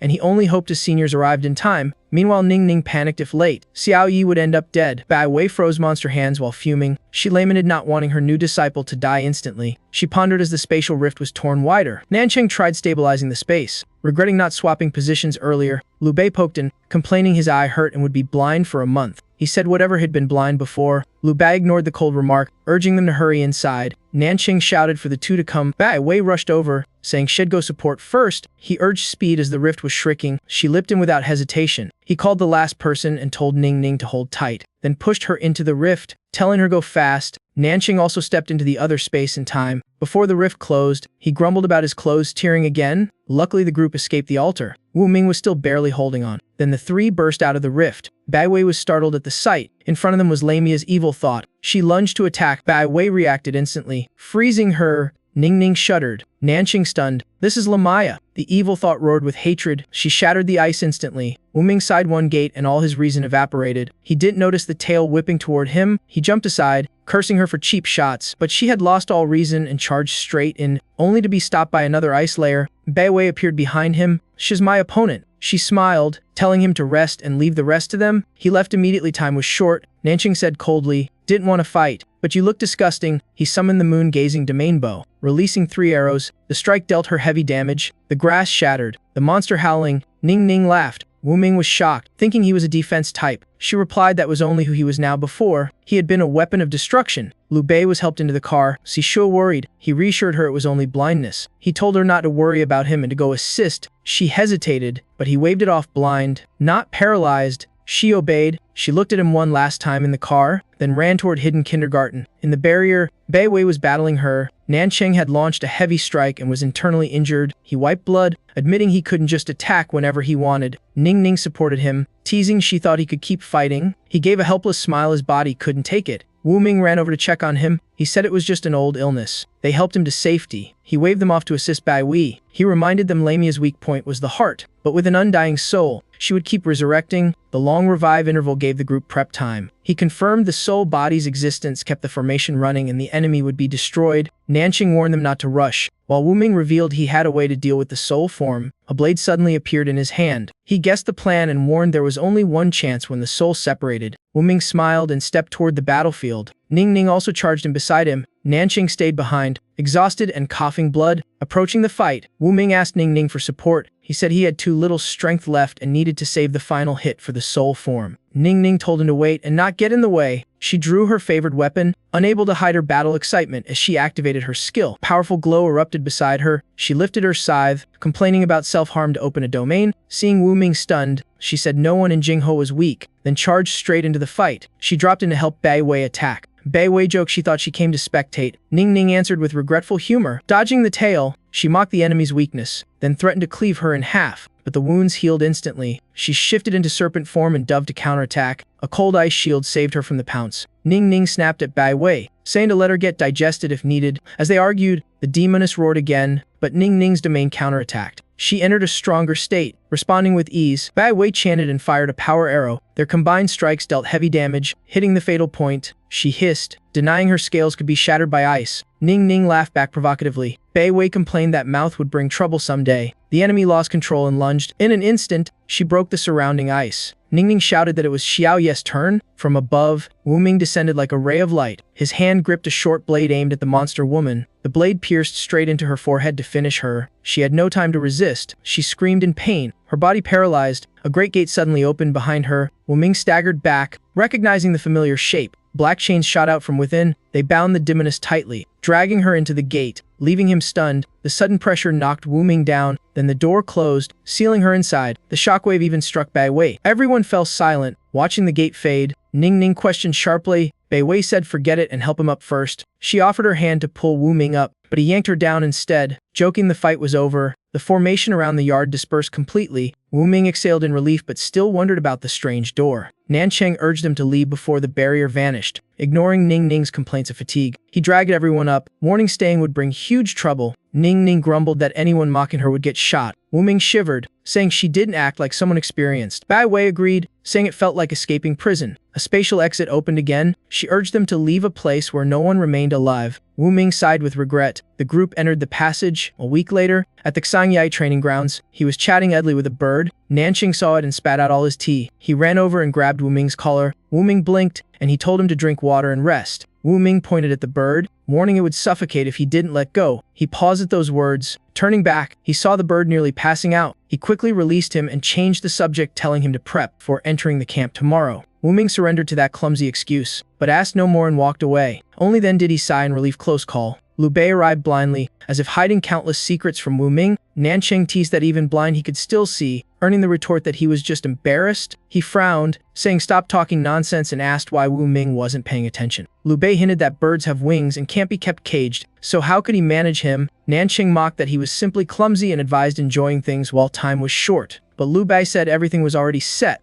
and all they could do was hope the kids created a miracle. Nancheng stood up in frustration, wishing only for their safety. Liu Bei shuffled along, sighing that hope was all they had. The night before departure, Wu Ming lay awake thinking. He was upset about not resting and tried to recall where he saw that door. He closed his eyes, tracing faint memories, then sat up angrily for forgetting again. He tried focusing once more, then entered the space of the All-God Hospital. He arrived to find the familiar door right there. Number 2 appeared, praising him and saying the last time he saw it was in the yard. And its shift happened because it went to the wrong place. Wu Ming sighed. Even the hospital door wasn't reliable. Number 2 asked if he wished to continue. Wu Ming put his hands in his pockets and stepped closer. He said number 2 had forbidden opening it before, and he replied that back then Wu Ming lacked the capability. Wu Ming questioned him, and number 2 explained that after dragging Lamai inside, he could now control the dungeon. Then he opened the door for him. He even gestured, inviting the director inside. Wu Ming stepped in as instructed, but the door immediately shut behind him. He panicked and shouted. Number 2 leisurely said he hoped to enjoy the show below. Wu Ming had no choice but to go deeper. The endless corridor made him wonder if it had an end. Keeping on without reaching it irritated him. Then he turned to look back. He immediately sprinted the other way. He burst holy light into a short blade, carved a mark on the wall to test for a looping ghost wall. Seeing the mark intact, he felt reassured, then continued deeper into the corridor, but soon his steps halted.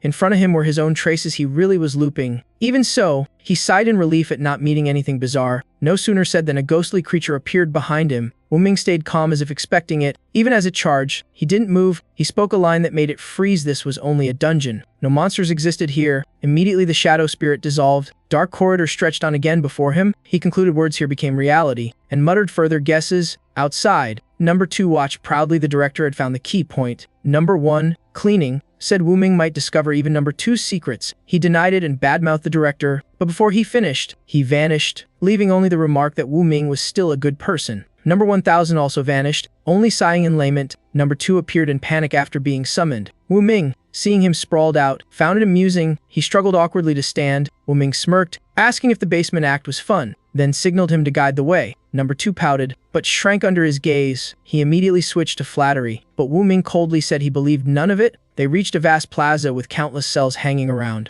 Wu Ming asked if shouting would echo. Number 2 said it was the director's ritual, so he actually called out. Instantly pounding noises echoed everywhere. He froze, asking if real people were locked inside. Number 2 confirmed even with locks gone and the place abandoned, some had never escaped. He was shocked there were jailbreaks. Number 2 blamed the previous director, then he pointed to one cell as an example. Wu Ming followed and approached it. Seeing inside, he jolted the prisoner was Lamaya. Number 2 said this inmate had escaped before, with records noting attempts and wardens. The file described Lamia as having a split soul and violent nature, even killing her true body. Wu Ming realized both body and soul could be imprisoned here, and number 2 confirmed it. He wanted to see more, but number 2 refused due to insufficient clearance. Wu Ming muttered that even the director was restricted by the warden. He asked whether the All-God Hospital's patients were also treated as criminals here. Number 2 stammered, making him wave it off, saying no need to explain. Wu Ming walked along the cells, suspecting too many had escaped. Number 2 said only a bit over 10. He asked if they all came from Blue Planet. Seeing his reaction, Wu Ming drew the answer himself. He laughed bitterly, calling them truly impressive. Looking at Lamaya, he asked who was stronger among the escapees. Number 2 said Lamia was the weakest. He frowned, remembering he almost died twice to her. He lamented that if he had to catch them all, had died tens of thousands of times. Number 2 said the revival letters couldn't handle that many. Wu Ming gritted his teeth, mocking that at least he learned resurrection had limits. Number 2 hurried to flatter him again. He forced down his anger, telling himself he'd drop dead if he kept talking. He sighed to calm down, then asked if there was any locator data on the escaped inmates. Number 2 said none. He clenched his fist, demanding at least a tracking method. Number 2 said it all depended on fate. Hearing that, both fell silent. Right then Lamia said she knew how to find her comrades. He turned back skeptically, asking what she wanted. She spoke seductively, saying escapees had their own communication channel. He asked for the terms. She smiled, baring teeth, demanding release. He turned away immediately, rejecting her. She screamed to escape the dark tier. Hating this place, she said as long as she left the dungeon, even confined in the hospital, she couldn't harm him. Number 2 asked if the director wanted to reconsider Lamaya's offer. Wu Ming's steps halted in the corridor. He abruptly asked whether those jailbreaks were truly spontaneous, or if someone aided them from behind the scenes. He warned them not to touch Lan Xing and head overlook anything else, then walked off, voice full of threat. Opening the door, he met Number 1, who greeted him and said patient no. One hadn't been treated in a while. He sneered, thinking he was defending his brother. But Number 1 said they served the director first. He understood. The dungeon mess was the previous director's fault. Number 1 said she served only briefly and came just to take some items. He asked what those items were. He answered vaguely things taken from patients, details unknown. Wu Ming doubted how she opened all wards. Number 1 insisted she was a genius and he shouldn't compare. He froze a few seconds, feeling intellectually insulted, then turned away without another word. The 2 staff members exchanged looks. Number 1 advised the director to focus on the present. Number 2 pointed upward, saying that was also its intention. Number 1 glanced at the object hanging above and said this time it was wrong. Wu Ming entered the ward, hoping the patient wasn't too unstable today, but as he opened the door, a figure shot out. She laughed madly, calling him her child and rushing to hug him. She wept, scolding him for not visiting, leaving him stunned at the sudden change in address. He gently coaxed her back into the room, but she insisted on going for a walk. Seeing her pitiful look, he reluctantly agreed. She is guided outside, happily admiring the scenery. She suddenly looks toward the basement, saying many strong auras lie below. He asks how they compare to her. She admits they far surpass her and could destroy the world. He becomes serious upon hearing that. She notices his expression and asks. He answers vaguely, but inside, he worries those world destroyers might break free. It's clear their goal is to annihilate Lan Xing Blue Star. Behind them, no. 1 confirms the director guessed right. No. 2 anxiously asks if hell kill them. No. 1 pats his younger brother, saying the director has issues but is still good at heart. He helps Gay outside and asks if she remembers what the former director once took from her. She mutters that the woman took something. That very thing. At the memory, Guy's eyes blaze. Her expression twists into madness, but she faints before losing control, letting him sigh in relief. He calls the end a book for support. He checks whether medicine and conditions meet the draw lot's training standard. He waits in the courtyard for a while. The 2 staff brothers appear. He sternly asks if they intend to tell the truth. They evade but insist they won't betray him while his director. He smiles subtly and asks them to go talk to Lamaya to force her cooperation. Next day, Suok Sanji sees Wu Ming off. Nanqing warns that if he meets someone unbeatable, just concede no shame. Ningning cuts in, saying to smash anyone annoying. Life for life is fine. Baibi covers her mouth, telling him to know when to be tough and when to yield. In short, endure to the end to qualify for entry. Nanqing pats his shoulder, saying the rest is up to him. The vehicle stops before the camp. Everyone helps him unload. The main gate opens in welcome. Liu Bei turns to see who has arrived. He exclaims, naming Tu Ying. She is an old instructor he hasn't seen in a long time. He asks whom she's seeing off. She says she's the new instructor. Liu Bei secretly pities the unlucky recruits. Nanqing frowns, saying giving her recruits is courting disaster. Tu Ying smirks, hinting he remembers the past. He startles at that. Dark memories resurface. Back then she said, if you can't train them to death, then train them until they die. The recollection chills him. Wu Ming asks Ningning who she is. One look at Ningning bolts, calling her a demon in human skin. Ningning jumps in the car and slams the lock. She admits defeat, wishes him luck, and retracts all earlier advice. He grows more confused, unsure of the hidden meaning. She stresses the new instructor is every graduating class nightmare. Bai Wei trembles lightly, then leaves. She explains briefly that the woman is like a god age 27 but teaching for 2 decades. Thanks to a rare ability, every graduating team is trained by her. Superiors granted her a title. Her students can defeat 18 monster soldiers. He is stunned and doubtful. Saishu confirms that even if exaggerated, 3 would be easy. He suddenly recalls something. He wonders why their whole team fought while exhausted before. She explains their team was unusual. He asks for clarity. Shui turns away, locks the door, and refuses to reveal. On the other side, Tuing remarks is not very quick. Baivi defends him, saying he's just too pure. She confidently says hell mature under her guidance. Then she urges them to regroup and return to camp. Wu Ming carries his gear and follows. Nanqing tearfully tells him to take care of himself. He looks back emotionally before entering. Only then does he steady himself and proceed. Ning Ning mocks him. Baivi tells her to lower her voice or hell here. The training zone is enclosed by electrified steel fencing. Tu Ying notes his physique is good but combat output too low. Based on the video, she asks about his strange power source. He avoids it. She calmly says she won't force him. He wonders if all instructors ask so many questions. She says she only cares about him. Then she points to the enrollment building, telling him to enter alone. He frowns, realizing he holds many secrets. He sighs, suppressing the urge to question further. He walks into the building, telling himself to forget everything and live in the present. He completes the procedure swiftly. He just fills the form and signs. The manager gives him the key to room 501 in Zone 3. Wu Ming opens the dorm door. He sees his roommate's name, Shinai, which sounds odd. He sets down his things and lies to rest. His consciousness shifts to the Crystal Hospital. No one reports the director has returned. He sees her in the garden and wonders. No one points at the thorns, explaining her mind stabilized after treatment. The fresh air helps recovery, so he took her outside. He praises but worries about their shifts. No one answers immediately. He says that's why he sought extra help.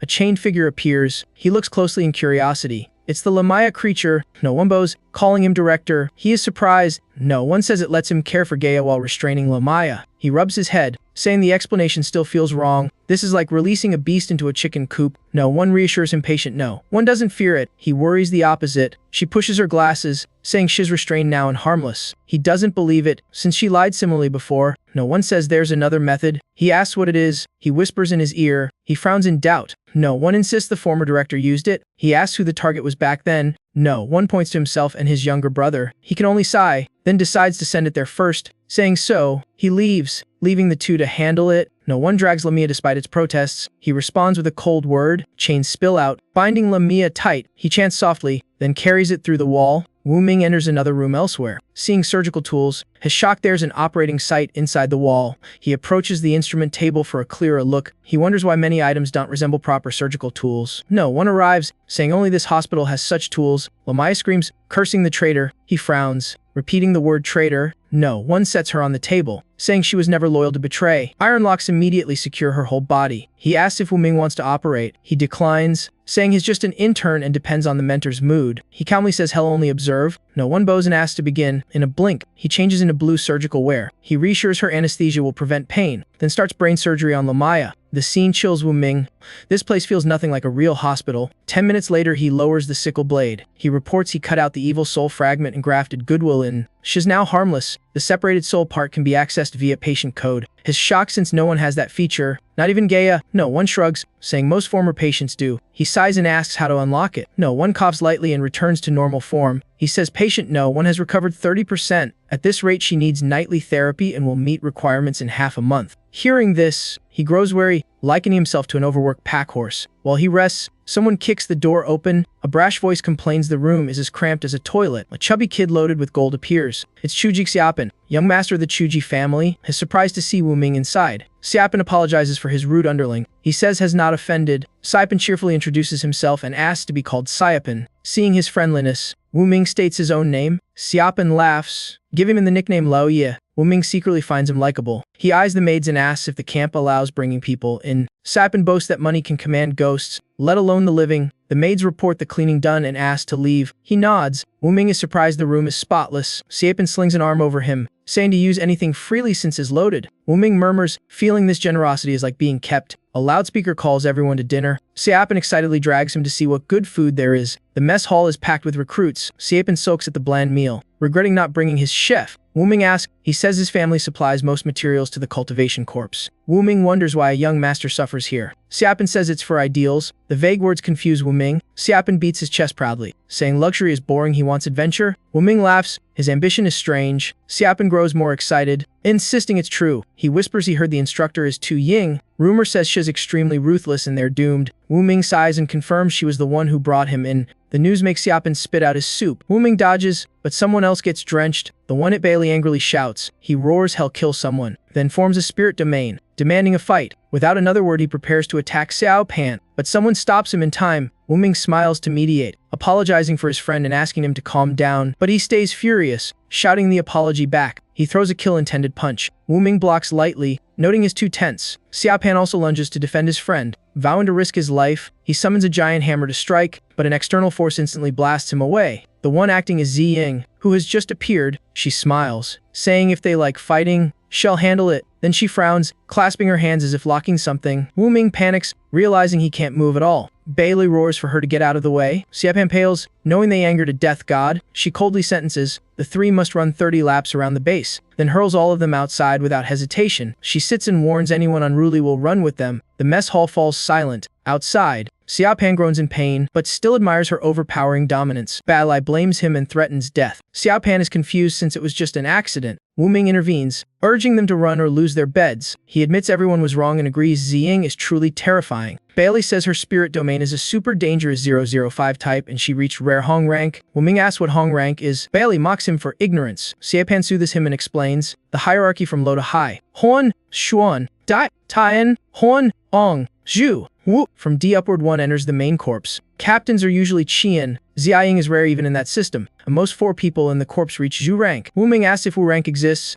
Bailey cuts in saying none have heard of it. Wu rank nears godhood so it's hard to reach, but half Wu exists. He asks who that is. Bailey crosses his arms and claims it's him. Xiaopan mocks him for being weak. Bailey shouts that the corpse recognizes him as half Wu. Xiaopan waves him off teasingly. He rages and threatens, but Xiaopan isn't scared. Wu Ming steps in, asking for a serious explanation. Xiaopan says due to his unique domain, if Bailey fully releases it he becomes his true form, but then his mind burns out and he becomes a berserker. Through that he touches half Wu. Normally he is just an average Huang rank. Xiaopan raises his pinky, calling him trash. Bailai explodes and tries to hit him, further provoked. Wu Ming can only despair because everyone around him is unstable. He spends another day missing Captain Lu and his mother. Next morning both still sleep soundly in the dorm. The wake-up siren blasts through the hall. Xiaopan jumps up and falls, clutching his butt in pain. He curses the speaker as if it wants him dead. Wu Ming also is hearing the order to gather in 10 minutes. Xiaopan panics dressing. Wu Ming suspects it's intentional trouble. 10 minutes later rookies pack the yard. Xiaopan pants heavily, then notices a familiar hairstyle. It's Bailey, still mocking as he appears. Someone asks if Wu Ming is raising 2 fighting cocks. He turns to see the speaker as a girl. She is you, cute rookie, she repeats. Asking if he's raising these 2 fighting cocks, Wu Ming shyly apologizes, saying his friends are used to brawling. She cheerfully says if he can't manage them, she will. Bailey retorts irritably. Yinxu smiles but grips her dagger, threatening to cut his tongue. She instantly shifts into an attack stance. Wu Ming pulls his roommates back. Without a word, she charges in. Xia panics, praising her danger. Wu Ming also wonders if anyone here is normal. In a blink, she knocks all the rookies flying. Everyone draws weapons to counter. The training yard turns into chaotic combat. Ziying finally appears. Relaxed, she tilts her head to dodge a flying brick. She sighs at the messy, immature crowd, then instantly uses a suppression skill. Countless hands rise from the ground. Rookies scream as they're chased, but none escape the grasping hands. All are gathered and subdued. She greets her colleagues. Their leader responds. She smirks darkly. Same morning calls for higher difficulty. Lu Dong hesitantly asks if it's okay. She calmly says a trial right after sign-in is fitting. Then a powerful force erupts from her. It shoots toward the nearby forest. The trees seem infused with life, revealing fierce faces. As her spirit power pours in, countless giant trees begin to move. They flood into the yard, pressing the rookies. Wu Ming is startled by the sight. He drags Xiaopan to run, urging haste. He smashes a dirt creature, baffled by her strange domain. Xiaopan reveals its creation power. Once likened to Nua, able to form beings from nothing, he shudders. This battlefield feels like 10,000 troops. He glances at the instructors, wondering how terrifying Gaia's peak must be. Ziying remains calm, watching. Lu Dong worries they'll be trained until they break. She says coldly the useless stunt deserve to be pillars. He only sighs for the youngsters. After 3 hours most are captured. She withdraws her skill, satisfied, saying it's quiet now, then announces the start of official training. Her force sweeps across the depot area. She orders preparation for a 50 kilometers weighted run. The rookies are stunned and want to quit. Wu Ming is nearly paralyzed with fatigue. Balai blames her. Yinxu threatens to cut his tongue again. She darkly says this time she'll actually cut. He panics, knowing she means it, asking if she's insane. Wu Ming sighs, feeling everyone is like mental patients, but he snaps alert upon hearing they'll get another 50 kilometers penalty if slow. He notices Xiaopan spring up nimbly. Xiaopan brags that though chubby, his agile. Bailey is shocked. Yinxu exposes he faked being dead for hours. They finally learn the truth and stare at shameless Xiaopan. She teases they stand together like a tragic love triangle. The other two gag while Wu Ming stays unreactive. He snaps, saying no one wants drama and telling Bailey to stop being annoying. He urges everyone to hurry or be forced into extra training. The group quickly runs to grab the sacks. After the run,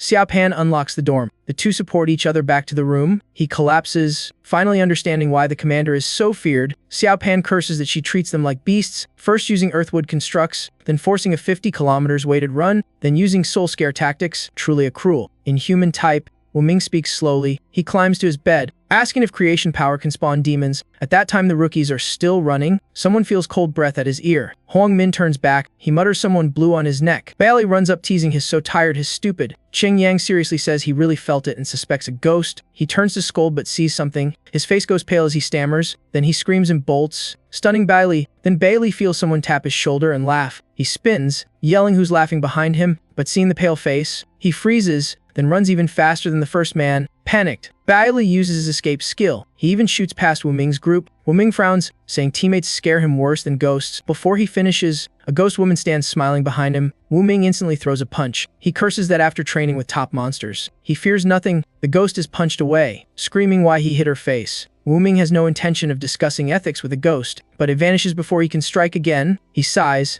Amazed creation power can produce ghosts. Xiao Pan thinks some instructor is controlling a ghost domain, not creating them from nothing. Wu Ming stands and asks if they can go eat dinner. His friend replies helplessly he can't even lift a finger. Hearing this, Wu Ming senses bad luck. With 3 minutes left, an instructor is able to drag them. Xiao Pan groans he's too tired to eat. The loudspeaker calls everyone to the canteen. Ziaing warns absence counts as a violation. Runaways will taste night parade of 100 ghosts. Subordinates shudder. Finding her terrifying, Wu Ming says there's no escape. Xiao Pan cries for heaven to smite her. Soon she stands arms crossed. Disappointed everyone showed up. He whispers she has bad intentions. Someone says behind her she resembles the Ren Huang squad. Xiao Pan turns to see who spoke. The man smiles in greeting, introducing himself as Tao Ji. Xiao Pan cheerfully introduces himself and Wu Ming. He says he knows them too who caused a cafeteria riot. Xiao Pan stiffens. The man apologizes, saying he's blunt. Wu Ming asks about the Yin Huang, wondering if the black-clad ones belong to that squad. He nods, saying their outfit matches and the morning ghost fits their ghost arts unit, but their aura feels unusually strange. Yin Xu says Ziying was once an instructor of the Yin Huang squad, so soldiers around her act like quails. He recalls Ning Ning's reaction and agrees, but something still feels off. Ziying's age doesn't match the team's long history. Xiao Pan asks what he was mumbling. Wu Ming dodges the question. The rookies are herded into the cafeteria. He panics seeing the meal is as bad as vegetable wash water. He blocks his roommate from eating, but Ziying hears and asks what is implying. Xiao Pan hurriedly denies it. She coldly thanks them for the feedback and confirms it is pot wash water. To spare them from drinking more, she assigns Xiao Pan the responsibility. She smiles slyly, telling him to go buy meat outside. He pales, stammering if she means actually buying it. She smiles, saying he must walk 4 or 5 hours out of base to the supermarket and buy a lot. Returning without a cart, she adds, "Work hard, comrade Xiao Pan," and leaves. She walks off immediately. Xiao panics, not understanding her intent. Wu Ming also finds it unreasonable for such a small amount. He slumps down, lamenting he can't carry that alone. A Yin Huang member says she meant the whole group must go down the mountain to buy meat. Xiao Pan is confused. The man explains it's a new training task and they should eat now to have strength. So everyone obediently eats buns. Another Yin Huang member warns the captain the hint was clear, or the instructor will train them with the rookies. Yang Kao adds it's like holding an umbrella for others when someone gets wet. Suddenly Ziying appears, saying she'll tear that umbrella apart. From tomorrow the Yin Huang squad must train with the rookies. Next morning at sunrise, both groups have to gather fully. Ming 2 points and tells the captain to look. Yang Kao asks what is pointing at. Teammates complain their umbrella has been shredded and can't cover anything.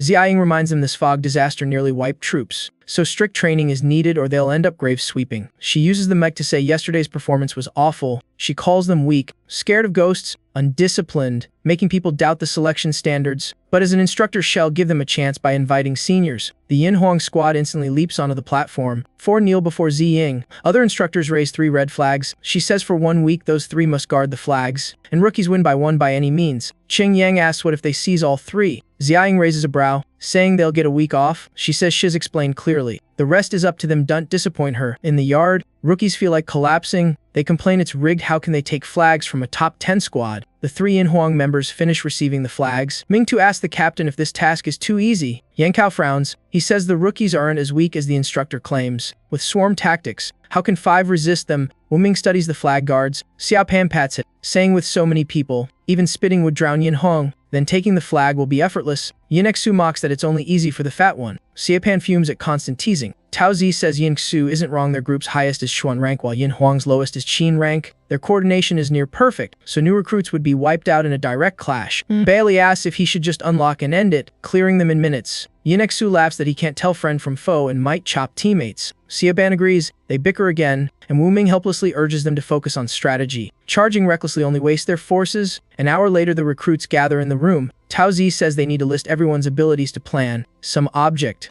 Asking why they should listen to him, Bailey releases his pressure, then grins and threatens with his fist disobey and fight. Others hurry to mediate. Tao Zi smiles, saying is only helping gather info. The group will choose the commander. Yinexu asks who will lead. Wu Ming says Toji is the calmest and fits. She feigns surprise. He says he dislikes thinking. Yinexu volunteers to command, promising a spectacular battle. Wu Ming sighs, thinking they'll all be sacrificed before fighting. Xiaoban brings the completed intro sheets. Bailey doubts the method. He says they'll only know by trying. Wu Ming asks the result. He says they may have found a fitting commander. 2 sheets stand out. Optimal strategy domain. Lizone clairvoyance with 500M shared vision. Xiaoban excitedly compares it to a plus satellite. Taoji takes a deep breath, then announces the 2 commander candidates, Ryu and Li Zhong. The 2 called are 1 man and 1 woman. He hands the paper to the girl, thinking she is Ryu. The boy says is mistaken, he is Ryu. The room falls silent. Taozi gives an awkward smile, saying the name strangely fits. Ryu calmly says he's used to it. He compiles all the data. The screen fills with dense formulas. Ryu says comparing combat power. Winning within a week is just a dream. The room erupts, saying it's impossible and cursing Ziying as a demon. He coughs lightly to regain attention. He presents option 1, harass 24 hours in groups of 5 to exhaust the enemy. Option 2, once they're tired, split into 5 major squads to suppress, then let small teams seize the flag. Riri asks everyone to choose. Taozi chooses plan 2. All agree and begin arranging. Mingtu asks the captain if recruits can even think of strategy. Yang Qiao says tactics mean nothing before overwhelming power. Tanao suggests placing the flag beside Ziying so they won't need to worry. Yang Qiao glares coldly,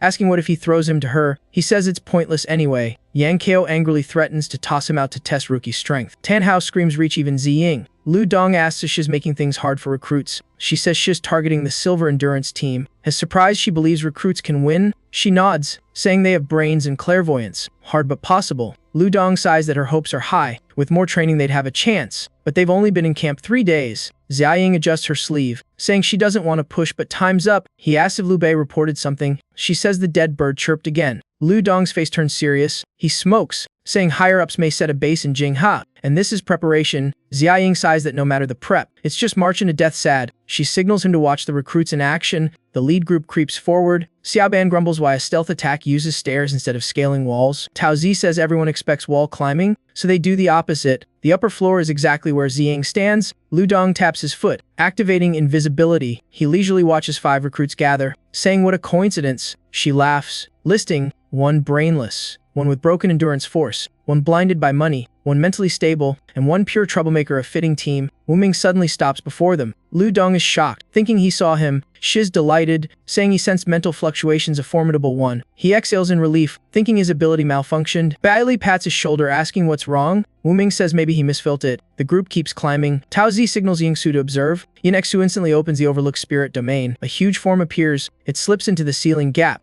Bailey doubts if Silver Patience team can see something with such big eyes. Yinexu draws a knife, threatening to gouge his eyes and throw him up there to test. Wu Ming quickly stops her, saying more noise will alert the whole building. Li Dong says they're disorganized and quarrelsome. Xiaoying praises this unpredictability as useful. They decide to switch to observing another group. Suddenly Yin-Su receives an image in her mind. She sees Silver Phoenix team gathered. Tao Zi asks. She reports they're all there and unguarded. Bailey smirks, saying let's go educate them. He startles and stops him. The group looks at each other helplessly, then still decides to act. The Silver Phoenix team's door is blasted open. Inside, they're shocked someone dares charge in. A beam splits Yang Qiao's body. The attacker is Bailey, but the body dissolves. He appears behind, mocking it's just an afterimage, saying their power is weak. Yang Qiao shoots white threads, pin Bailey to the wall. The web tightens. He cries, asking for warning. Wu Ming appears, summoning swords. He charges the Silver Phoenix team. At the same time someone pulls Bailey down. Yinexu coldly says is not dying, so stop whining. Her body turns to smoke. She condenses Kai into a sword, shocking him. She says it's just a skill focus on fighting. Wu Ming is fighting Tan Hao. Her spirit domain forms a grasping hand, seemingly about to catch him, but Tan Hao shifts to wraith form, reminding her of their god domains. She curses that fighting ghost types is idiotic. He easily appears behind her. Elsewhere Taoji forms seals. Spirit power surges around. He quickly locates Yinshu and Tan Hao. With a blink pulls Yinexu out of danger. Her strike lands on empty space. Xiao Ban hides behind the door trembling, thinking they're truly fighting. He believes their coordination is seamless, so none would fake anything to him. Xiao Ban swiftly bends to escape, then he drops several strange pellets. Thick smoke erupts, blocking the enemy's view. From the mist a figure bursts out to strike. Bailey laughs and counters with a downward punch. Impacts boom across the room. 2 proctors in the lobby stare at each other in shock. Lu Dong explodes in rage, shouting to protect his building. The entire floor before them suddenly collapses. A group staggers out, coughing. Both recruits in Silver Ring are safe from the rubble. He roars angrily that they neglected the flag duty. Xia Ying tries to stop him, but he keeps yelling. Lu Dong declares hell discipline and all on the spot. This time even Ziying gives up. She orders everyone to disperse immediately. They fling skills and flee for their lives. Tan Hao dodges in panic. Xiaoban boasts his tricks. Then a hand suddenly grabs him. Lu Dong clenches the net, catching them at the perfect moment. Xiaoban cries over losing the net. Yin Su drags him away, scolding for gifting it. Of course his strength far surpasses the recruits. He hurls the net toward the two.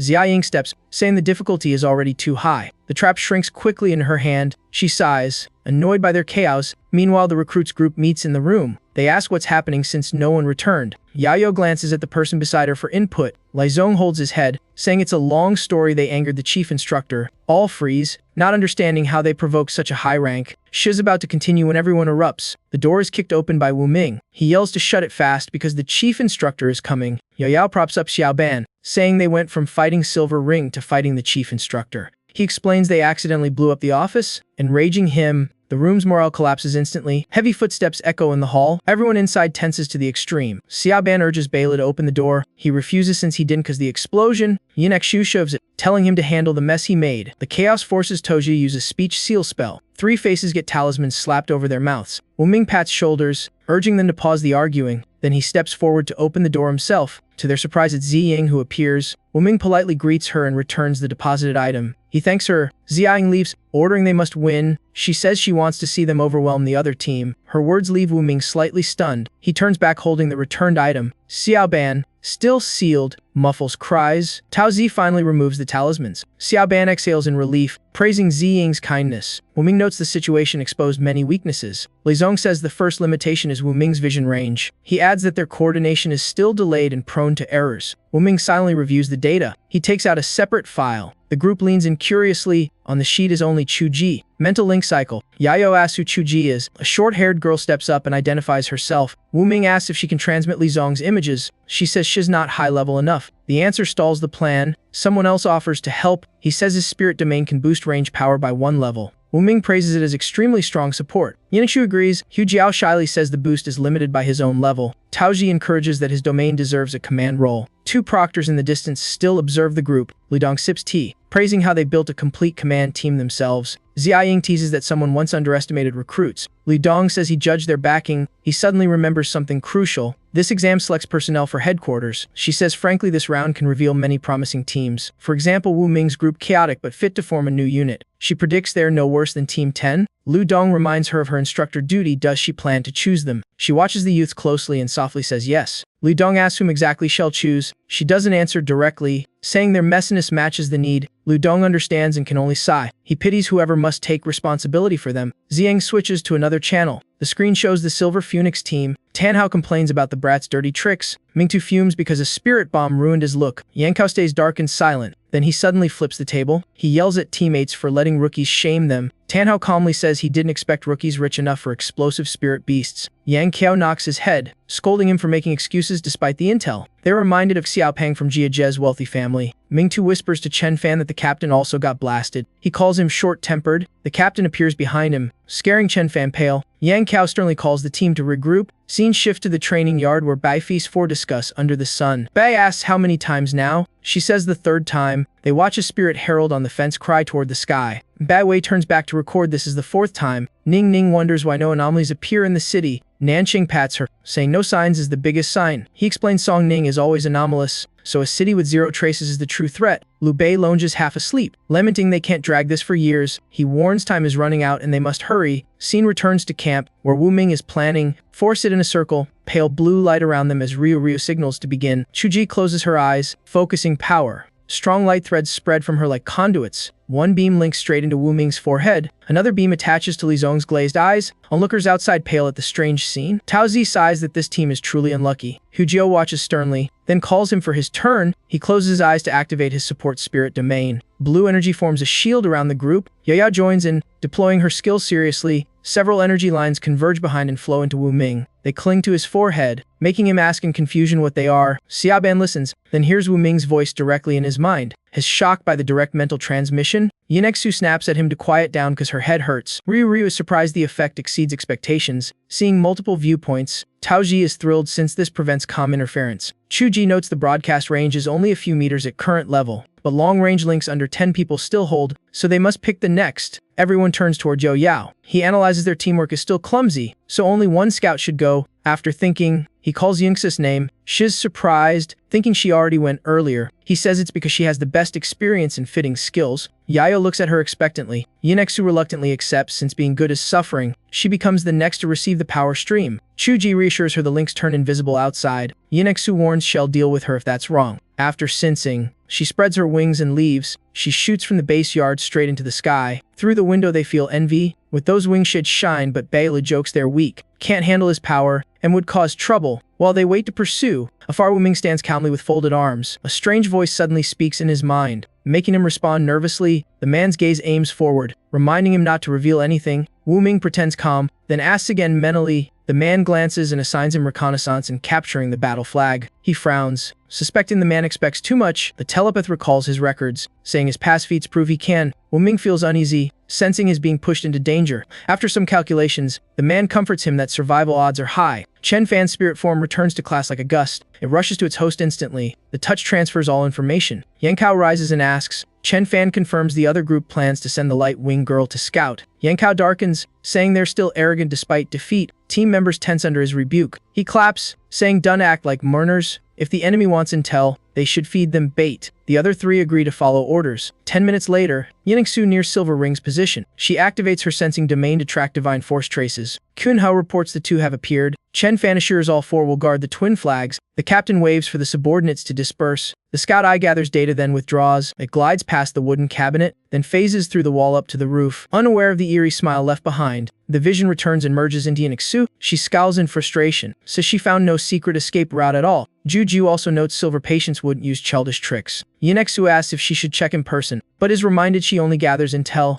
At most she should tail the four who left. Taozi guesses the four don't exist, confusing her since the flag pair sounded arrogant. Yinexu suddenly recalls a vague clue. She laughs, wanting to seize the flag. Yao can locate the target. She's sure the flag is here and the leader isn't the real captain. He rejects it, saying the power gap means suicide, but Yinexu ignores him, saying this is a notice, not a request. As she departs, Yao fumes at the reversal. Taozi advises calm prideful ones never obey. He still disapproves but accepts. Taozi says it may not be bad. He says trust her strength, arrogant but not useless. Maybe she'll find a clue accidentally. Glass shatters under her strike. Yinexu dives in, wings spread wide. The seated man laughs, cloak fluttering. Yang Kao greets her confidently. Yinexu calmly confirms his identity. He rises, claiming his group didn't deceive. She gives a thumbs up for the truth as deception tactic. He replies modestly, but he declares he'll eliminate her first. Removing one fighter gives him advantage. Spiral souls rush toward her, but her domain wall blocks them. Holy Radiance shields Yinexu. Her domain's divine form manifests. Yang Kao delights at meeting Lucifer. The god form opens its eyes on him. With a few moves it erases the demons. Yang Kao asks if it's the true body or remnant will. Lucifer raises the sword, warning him for staring, then unleashes a brutal strike. He dodges in panic, accusing her of overkill. He complains he held back, yet she tries to kill him. Before he finishes, killing intent erupts. Lucifer flashes behind him, ready to stab the lethal blow, but a demon bailiff appears behind him. It's a soul reaper. The bailiff hurls chains at Lucifer, catches and yanks, roaring soul hook. Yinexu leaps to protect her idol. She lifts her scythe, mocking the small Eastern Reaper daring to touch a god, then slices the chain clean. Yang Kao warns that such power has a steep price and she can't maintain it long, but Yinexu ignores him, shouting loud objections. Lucifer instantly swings the sword to punish him for talking. Yang Kao abruptly splits his form to evade skillfully. While they clash chaotically, Wu Ming hides behind the desk. He fears getting dragged into this disaster. Watching the chaos, he suddenly panics at something odd.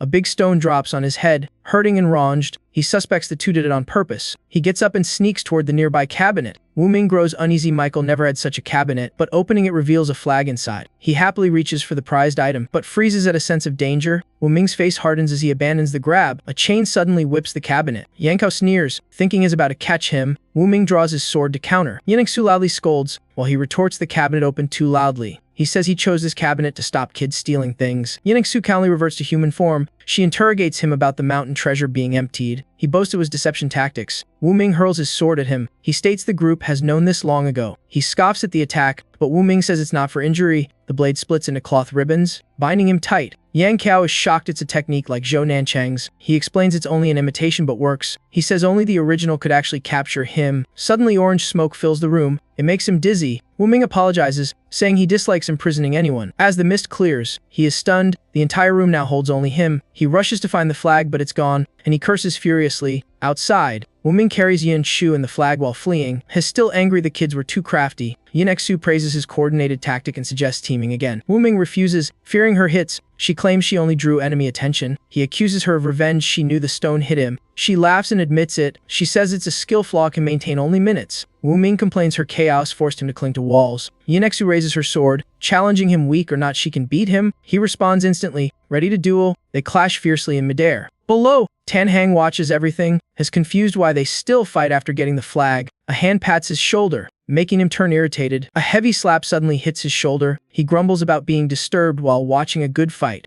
Turning, is shocked and tries to ask, but before finishing, Tao Zi sprays strange mist on his face. The drug takes effect instantly. He collapses with a thud. Tao Zi laughs triumphantly. He praises Jiaji's family-made spirit region as truly effective. A voice from the vortex urged him to return. He immediately carried Tan Hao up. Then he jumped into the vortex back to the base. Over there, Yao Yo reported the target had arrived. At that moment, Wu Ming and Yin Xu were still fighting fiercely. Hearing the report, they stopped the battle at once, both prepared to rush back to the base. Suddenly, two large hands grabbed their necks. Ming Tu appeared with a cold tone. He declared they were not going anywhere. Yang Qiao shouted loudly, ordering them to fall. The two were strangled and hung midair. He slammed them hard to the ground. The impact dented the ground, and Ming Tu mocked their inexperience. Yang Qiao rushed to snatch the flag, saying they lacked strength and he didn't want to continue. Yin Xu tightened her grip on the flag, asserting she earned it by skill. Right then, a strong light blasted both Yang Qiao and Ming Tu away. They stared stunned at the mysterious light source. Seeing Wu Ming face down, they worriedly asked if he was okay. He quietly asked to be pulled out first, then a strange voice warned none could escape. Yang Qiao and Ming Tu panicked, searching for the voice's source. Yin Xu appeared with dazzling radiance. Her overwhelming force swept everything around. Wu Ming was knocked away. Groaning, he lay sprawled, thinking his luck was truly terrible. The two were stunned by such destructive power. Yin stood amid the surging energy. She unleashed consecutive strikes on Yang Qiao and Ming Tu. Wu Ming watched and calculated. He worried where the flag had flown since she was out of control. Yao Yo at the base sensed trouble and pressed questions. He replied the Yin Su had erupted. Similar to Beila's previous case, everyone focused on the monitoring screen. With all eyes on him, he reacted awkwardly. Yao Yao said no one was nitpicking. They just wanted to ask more. He sighed and allowed questions. She asked if one retained reason during an outburst. He complained that was obvious. His answer made Yo-Yo laugh. Understanding the issue, she wondered if Yunsu was completely unconscious. Wu Ming sat on a tree secretly observing the fight. He judged her state similar to a divine form but mindless. Her form changed, growing horns and wings. He added that her eyes had disappeared. Yao Yo and Bailey were shocked, making him tell them to lower their voices. He continued analyzing why Bailey once manifested when someone descended. Now it seemed that phenomenon was not fixed but altered by the host. Yunex's attacks grew stronger but purely instinctive. The two could hardly hold on. Xiang's voice suddenly sounded right by his ear. He turned back startled, nearly falling. She ordered him to return first and report a training pause. He asked about Yin Chu,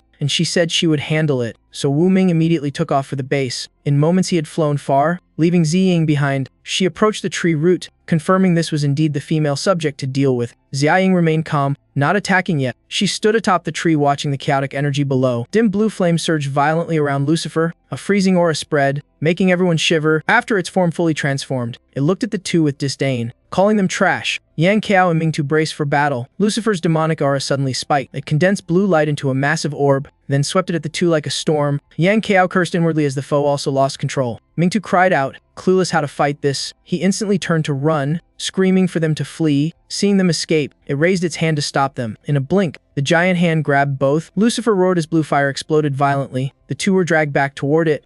A thorn vine suddenly appeared and pulled them away. Then a calm voice sounded, reminding them to stay steady in mind and form. Lucifer couldn't block the counterattack and took it fully. Knocked back, it drew its scythe and demanded the newcomer's identity. A figure approached step by step, radiating icy pressure. Xiaoying appeared, replying with a cold edge. Hearing this, Yang Qiao hurriedly screamed for the instructor's help. She used thorn vines to set them safely down, then greeted Lucifer like an old foe. She said the entity inside Yingxu was causing severe interference. It roared angrily, blue flames bursting as it claimed possession rights. Xiaoying opened her spirit domain, declaring Yingsa's life was off limits. Lucifer laughed maniacally, shaking the space. It mocked that they had always been foolish. The two opponents stood in the battlefield's center. Their clashing auras made space feel dense. Lucifer attacked first, sweeping its blue scythe to tear the air. She easily blocked it with her power, then controlled thorn vines to lock its arms, stopping the next strike. She coldly mocked that a Western god knew nothing of rules. She spun and punched, reminding it to show respect. Lucifer was knocked high. Unable to resist, she leaped after it, saying this move suited putting mongrels in place. The heavy punch unleashed surging energy that slammed into it.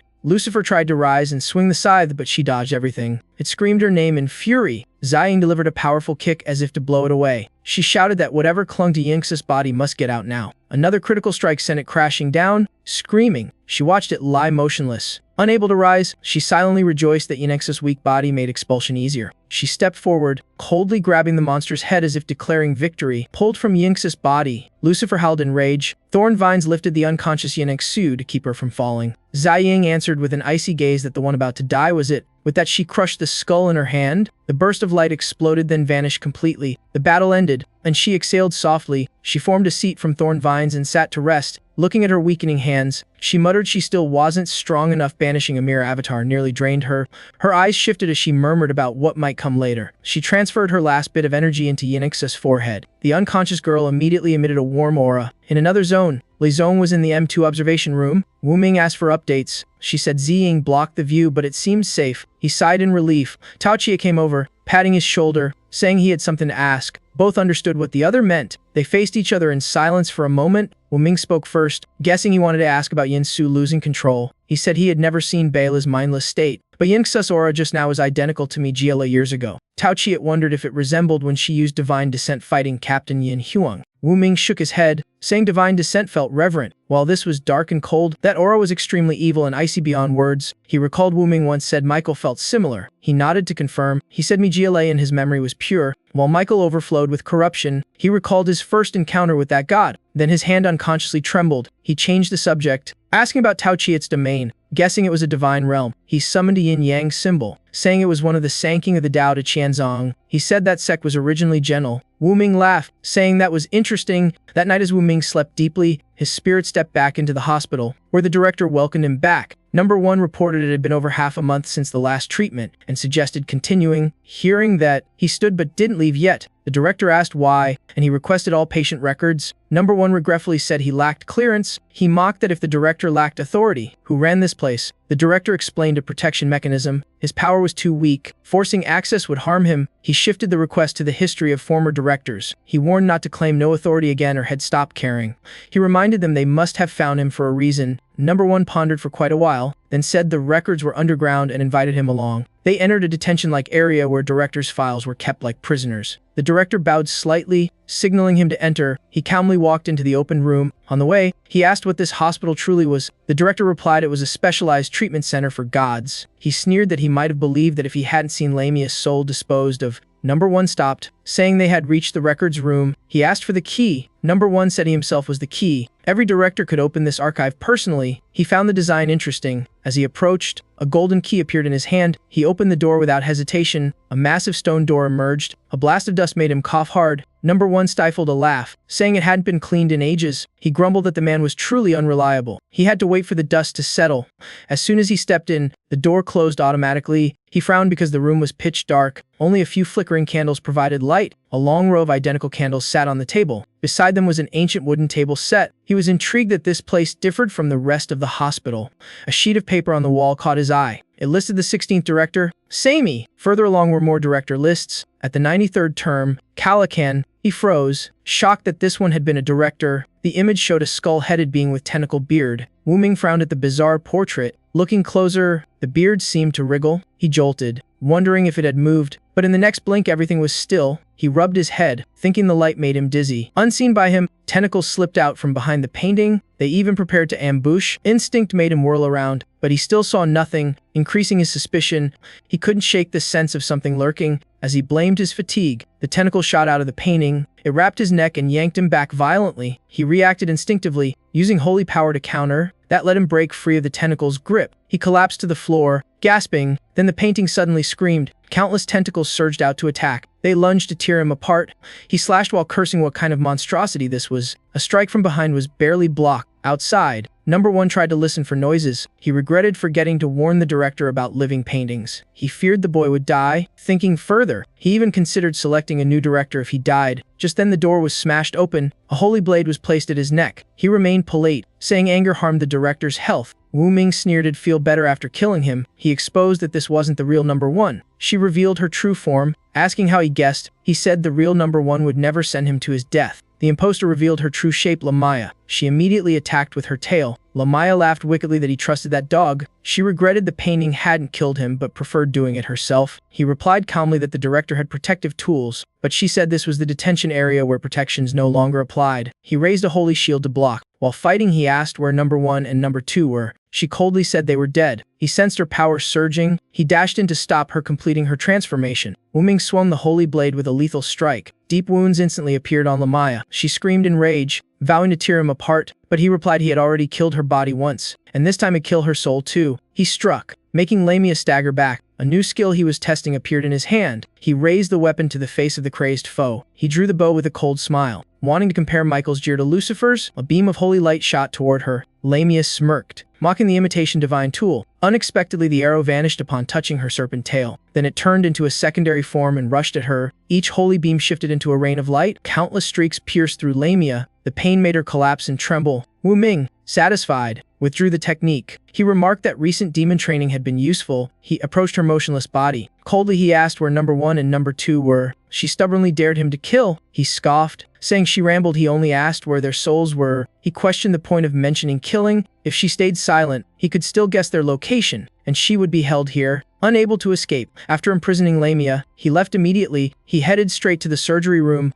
He sighed at the sight of 2 tattered bodies hung up. He rubbed his forehead, thinking their capabilities needed review. Wu Ming summoned a holy blade. He swiftly cut the cloth binding them. Number 2 was freed first. Whining foolishly, he glanced to the other side, then slashed off the bindings on Number 1. The man thanked the director in surprise. He frowned, demanding the story of their capture. Number 2 eagerly raised his hand to report. He ignored him and asked Number 1, who answered orderly. It turned out Number 2 was enjoying tea. He suddenly saw Lamia approach. She said there were strange sounds in the surgery room needing inspection. He checked the cameras and saw nothing unusual. Suddenly the screen flashed with an unclear object. Number 2 flew over to verify. He looked around but found nothing aside from visual glitches. As he returned to give orders, Lamia ambushed him. With one strike, she took him down like trash. Number 1 continued. She then came to him, saying Number 2 was unconscious in the room. Wu Ming sighed that the 2 combined were dumber than her. Number 2 protested, blaming a sneak attack and claiming they were smarter. Number 1 covered his brother's mouth, admitting their many failures. He brushed it off, asking why Lamia was still chaotic despite her soul being split. Number 1 explained the separated soul might be the one once trapped in the wall. He was surprised, thinking that part had been sacrificed already. The man pulled a book from spatial storage. He opened it, saying Lamia had multiple split forms, each with its own soul. Wu Ming recalled and asked why divided evil souls could generate more. Number 1 gave an example. His own brother resulted from soul regeneration. As were all convicts, that was the purpose of the surgery room. Wu Ming understood they regularly sliced souls of criminals. The man confirmed. He darkened, saying this hospital was no different from a private butcher site. Number 1 defended it as a divine treatment facility. Wu Ming turned away, saying more questions were pointless. He shifted topics, ordering them to follow. They returned to where Lamia was imprisoned. Number 2 joked lying on the floor might cause a cold. She gnashed her teeth in hatred, wishing she had crushed him earlier. He hid behind Wu Ming to taunt her, enraging her further. Wu Ming led, telling Number 1 to follow and the other to stay. The 2 went to the data archive room. The man flinched at the scattered tentacles. He nervously asked whether Wu Ming had killed the manager of this place.